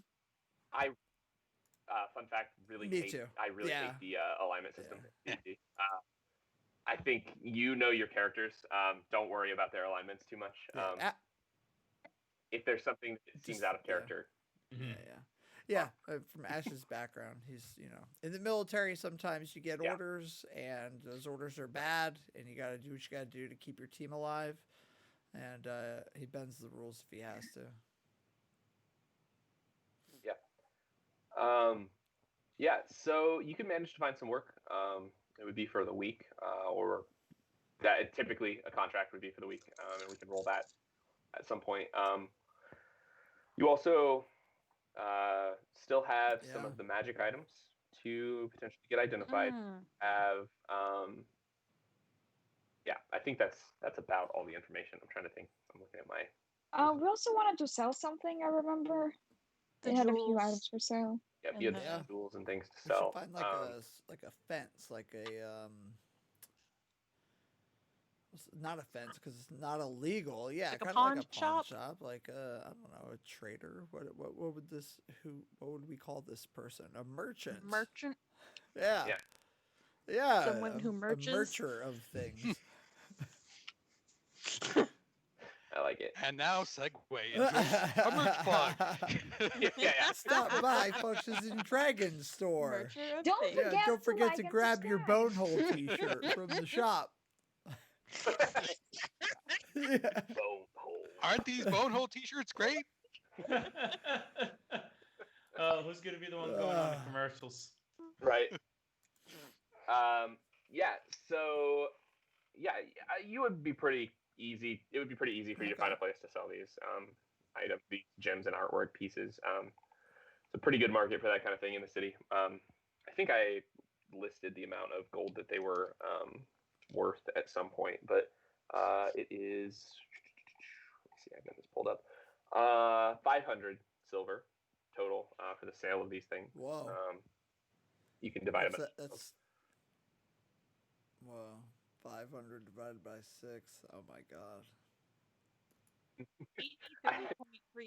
83.33333. I should make these a little easier. So it would be 30 silver, Okay. 30 copper. Hell yeah. Or sorry, 30 copper. 33 30 copper. silver, There we go. 33 copper. Not 30. What would you say it was? So 500 divided by 83.33333. yeah. So 83 silver, 33 copper. Got it. 33 copper. Oh, okay. Yo, I'm Oh. rich. I'm going You guys to are buy a loaded. boat. I'll see y'all later. How much each is it again, sorry?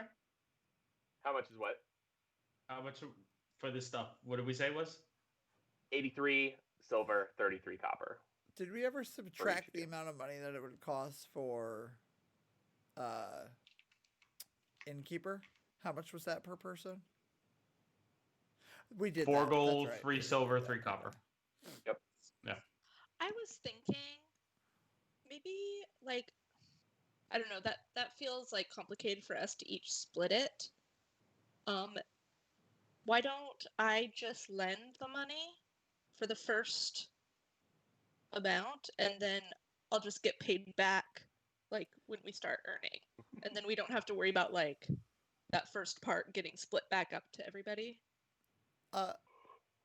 Does that I mean, yeah, me too. Yeah, me too. I figured whatever we yeah. get, we would just Never split mind. evenly. Like we split the cost evenly. We'll split all the other money evenly. It'll all wash out. Like I'm not concerned.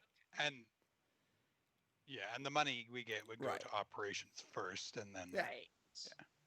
Cool.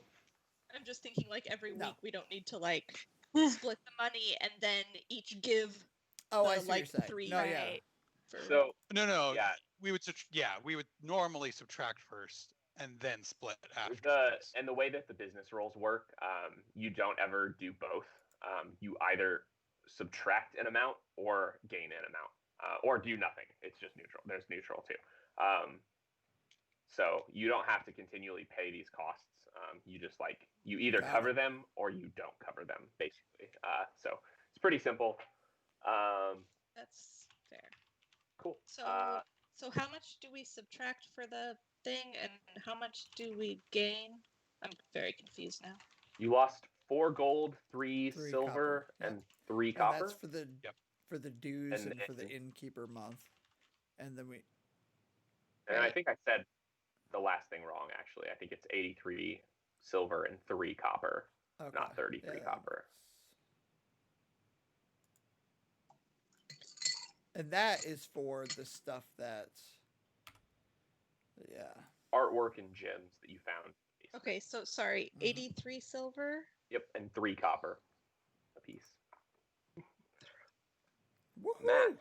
And we're all a lot of us program every day. Oh boy. Make the computers do the I don't math. know. Yeah, I was about to I say. never I do don't math. math. Computer Okay, does so math. it was 83 silver and 33 copper. Just 3 copper. Oh, yes. which would be So- 8 gold, 3 silver, and 3 copper. Yes.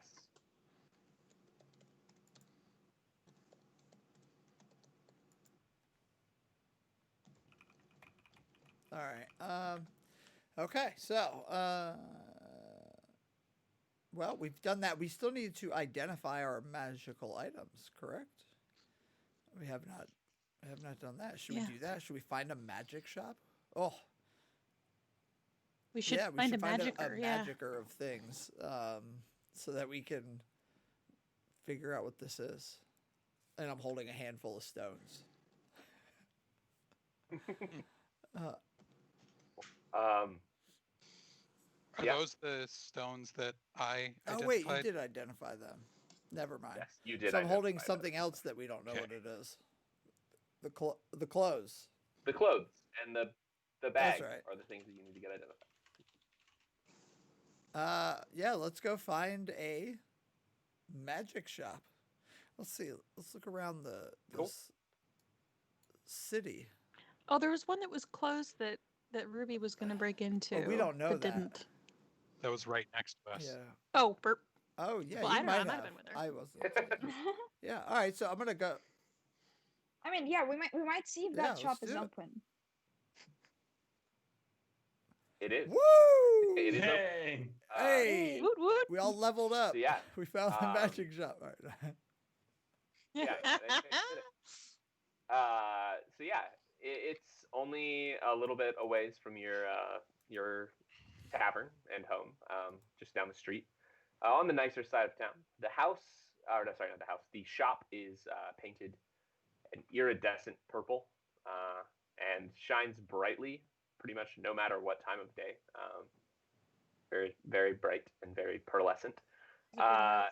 And a sign hangs from a post which reads "Whites, Wonders, and Whimsies." I really like alliteration for my shop. What's the name. name of it? White's Wonders Yes. and Whimsies, and it's WIGHT. Hello. Hello, good patron. Or no, we're the patrons. Hello, good merchant. Magical merchant. Yeah. So as you walk in, you are struck by the sheer magical nature of this place. As you walk through the door, a small enchanted monkey figurine snaps its fingers, and your clothes, for each of you, your clothes kind of straighten out. Any dirt that might be found on your clothes is magically removed. And now you smell gently of flowers. Shelves of magical knickknacks make navigating the shop difficult. But as you approach a large table near the back of the room, a strong voice calls out from the back. Be right with you, loves. Please feel free to browse about. That's what I'm gonna do. I'm gonna browse around. I'm actually gonna look for maybe there's any kind of like magical items that would help increase armor class. Be interesting. Okay. Let me know if you Yeah. find anything. I will. And I saunter off to go look. Is it even possible to have a modifier more than 5? For skills Like- or for abilities? Yeah. Like, for example, like for persuasion. Like, I already have +5. Can I have like It is. +6 because I have like an Mhm. item? Yeah, I think at this level though. It's not Yeah. super common at this level. You can, so your persuasion your skills follow your proficiency. So if you're proficient in a skill, it adds points from that, and then it's also based in like your whatever, core, your core charisma score abilities is. are. Cool. So yeah, you look around. Hopefully my headphones don't die. They're beeping at me. Yeah. So you're looking for magical items that increase Yeah, armor or class. like yeah. Somehow boost armor class or Okay. my armor class is so low, but I don't want to be weighted down with heavy armor. But I will if I have to. Yeah. What's your 13. AC? Okay, that's Yeah, not low. it's That's not- fine. It's not terrible, but for That's a not bad. tankish type person, it's pretty low. I feel you. Yeah. So this shop doesn't have nearly like the high level magic items that you expect in. Well, honestly, nowhere has the super high level magic items. Those are very rare in this world. The world is very much full of minor magical artifacts, small things that make things life a little bit easier. So What about any kind of like potions, dust, or any other things that temporarily might boost someone's armor class? yeah. Does that exist in this? Like stone skin kind of deal. Kind of. I don't know. Yeah. I don't believe so. never mind. Like super. I'm not supposed to see if there was a potion. So, regardless, you browse for a little bit, and from a few minutes later, a lanky man steps out from behind a curtained door in the back. He holds a glowing drink in one hand, in sort of a martini glass that glows an effervescent green. And he takes a big sip from the glass. He takes out a small bit of rolled paper from one of his many jacket pockets and snaps his fingers. His fingers start to smolder a little bit, and he puts them up to the thing, lighting it on fire. He says, "How can I help you?" Takes a long drag. We've got some items here that we'd like to get, I guess, appraised or identified. We'd like to see if they hold any magical properties. Yes. I would be happy to do that for you. It's a service that is offered here. It costs 2 gold pieces per item that you'd like to have identified. And we only have 2, right? Yeah, sounds good. Let's do it. Wonderful, wonderful. Great. He takes them. You see him. He kind of waves his hands in front of them, mutters a few magical words under his breath. So he takes the satchel first. And, says, "Whoa, marvelous! This haven't seen one of these in a long time. Oh, this is a superb satchel. Not sure why they're called that. There's numerous items within this class. Handy haversacks, the bags of holding, those things. This is quite an impressive item that you have here. Essentially, it contains an extra dimensional space in which you can hold more content than a typical bag of this size would be able to hold. And then doing the same thing, kind of waving his hands, casting his spell, he looks at the clothing and he says, "Very interesting. These are so much older than I would have expected. These are clothes of mending. They will tend to repair themselves no matter what happens. Small tears, things like that. That's why they're in such good shape, despite being as old as they appear to be. Honestly, not worth that much to an adventuring party like you, but I could definitely get a good sale out of these if you're willing to sell them."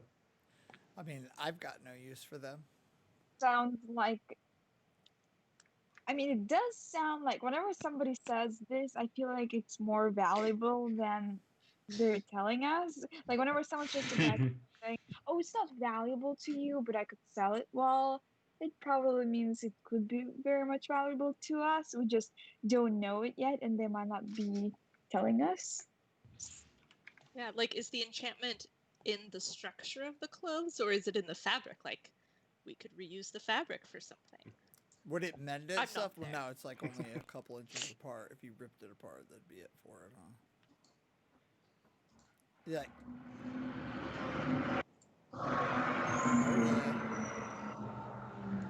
Garbage truck. Wait, you have garbage trucks so late in the evening? It's like 10 or 12? It might not be a garbage truck. Yeah. That might just be a truck. Oh, It's New York. We have trucks. Truck. Yeah. Truck. Truck. Yeah.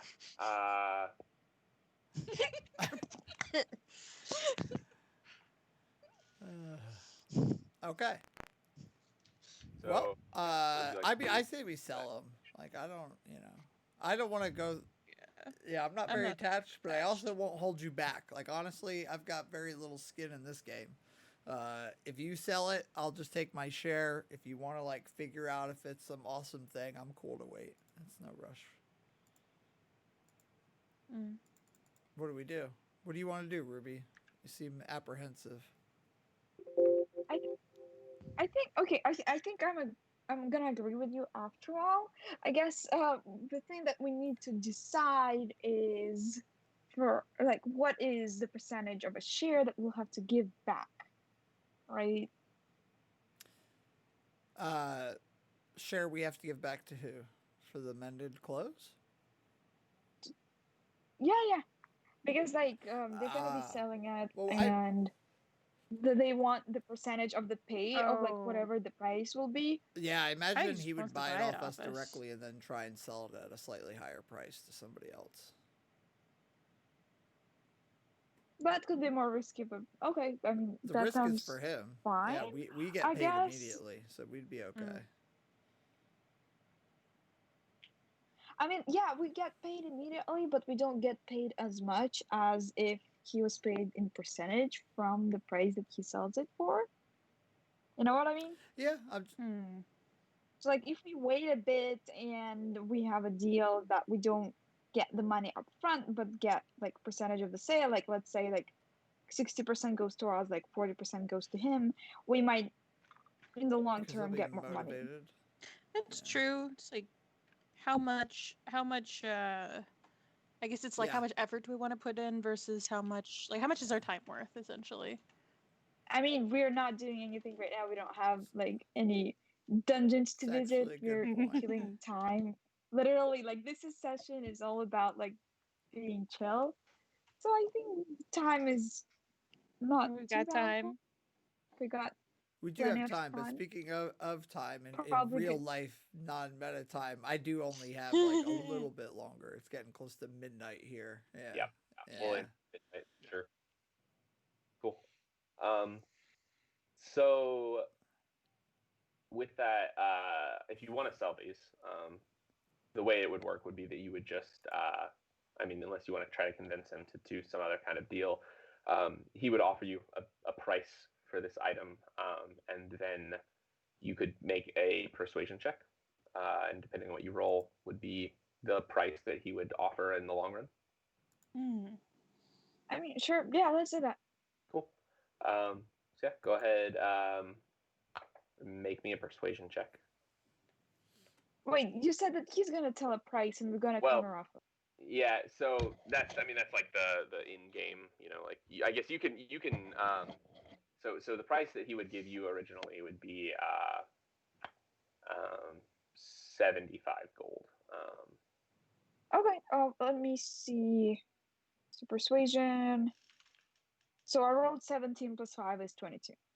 Okay, yeah. So throughout your haggling, convincing him that this is perhaps maybe an older bit of magic that people might be interested in, this older style, you manage to talk him up to about 150 gold pieces. Wow. He's willing to make that deal. He thinks he can probably get back that much. So who's getting all the 150 you said? Or do we have to share it? Yeah. Yes. You're not there by yourself. You're going yeah. to be held accountable. I'm there with Ash, right? So Yeah, I said. I'm said, hey yeah. Ash, you want to just like you're split not it between there. us? Yeah, we'll each take our portion and then give everyone else their portion too. I love it. It sounds good, Ruby. Let's do it. I'm like, oh no, why did I even mention that? I should have just like took the money and not even spoken to Ash. What am I doing? This was a mistake. So, cool. So how much is it gonna be if we divide it by 6? It's 150 divided by 6. I got you. Jeez. Maybe. These numbers are not 25 super clean, actually. This time Yep. it is. But okay. Yeah, this is a clean number. Yeah, that one is clean. Yeah, you're right. That's true. Cool. Yeah, so you get 25 gold from that. Nice. As you're browsing about too and looking around, who all is in the magic shop? Just out of I want to curiosity. come. Okay, so we have Ruby, Ash, Mara. I don't think Ericos would have came to this. Okay. Talita, came and looked around for a while, and if there's anything that interested him, he would have stayed and looked at it. So yeah, the 4 of you, looking about, you're kind of browsing. You've made your deals. You've done some of this stuff. Divvied out your gold. As you're hanging out in this shop for a bit, a dwarven man comes into the shop. Alucard is the owner of the shop. I don't think he ever introduced himself, but that is his name. He says, "Oh, my Luthor, so glad you're here." And, the dwarven man walks up to the counter and says, "Have you got it?"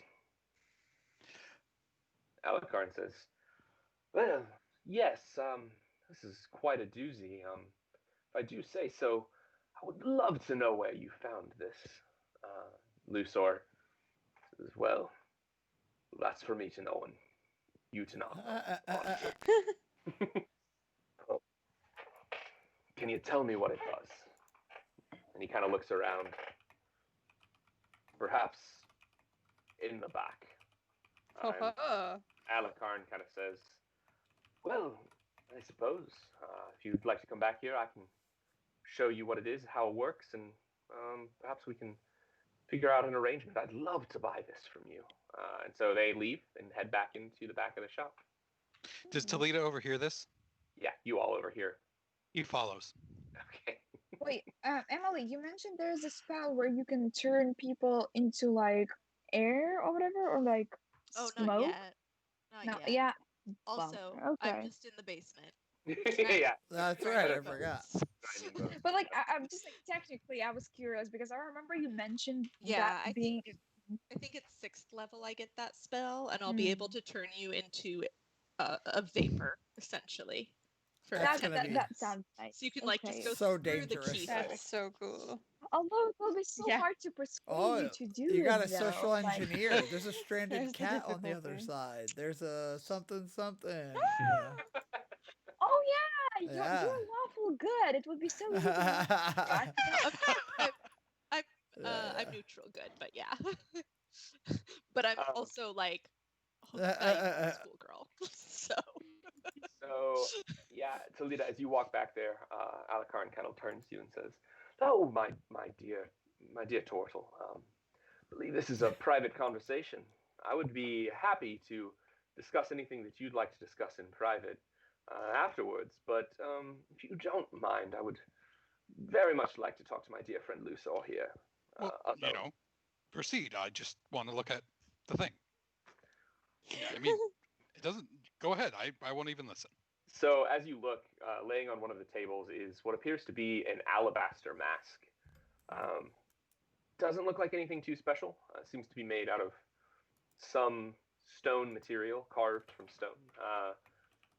You don't really know what it is, other than being some kind of mask. And so, yeah, Alucard says, "Well, as much as I'd love to entertain the two of you back here, I'm afraid this is a matter of great importance to my friend here.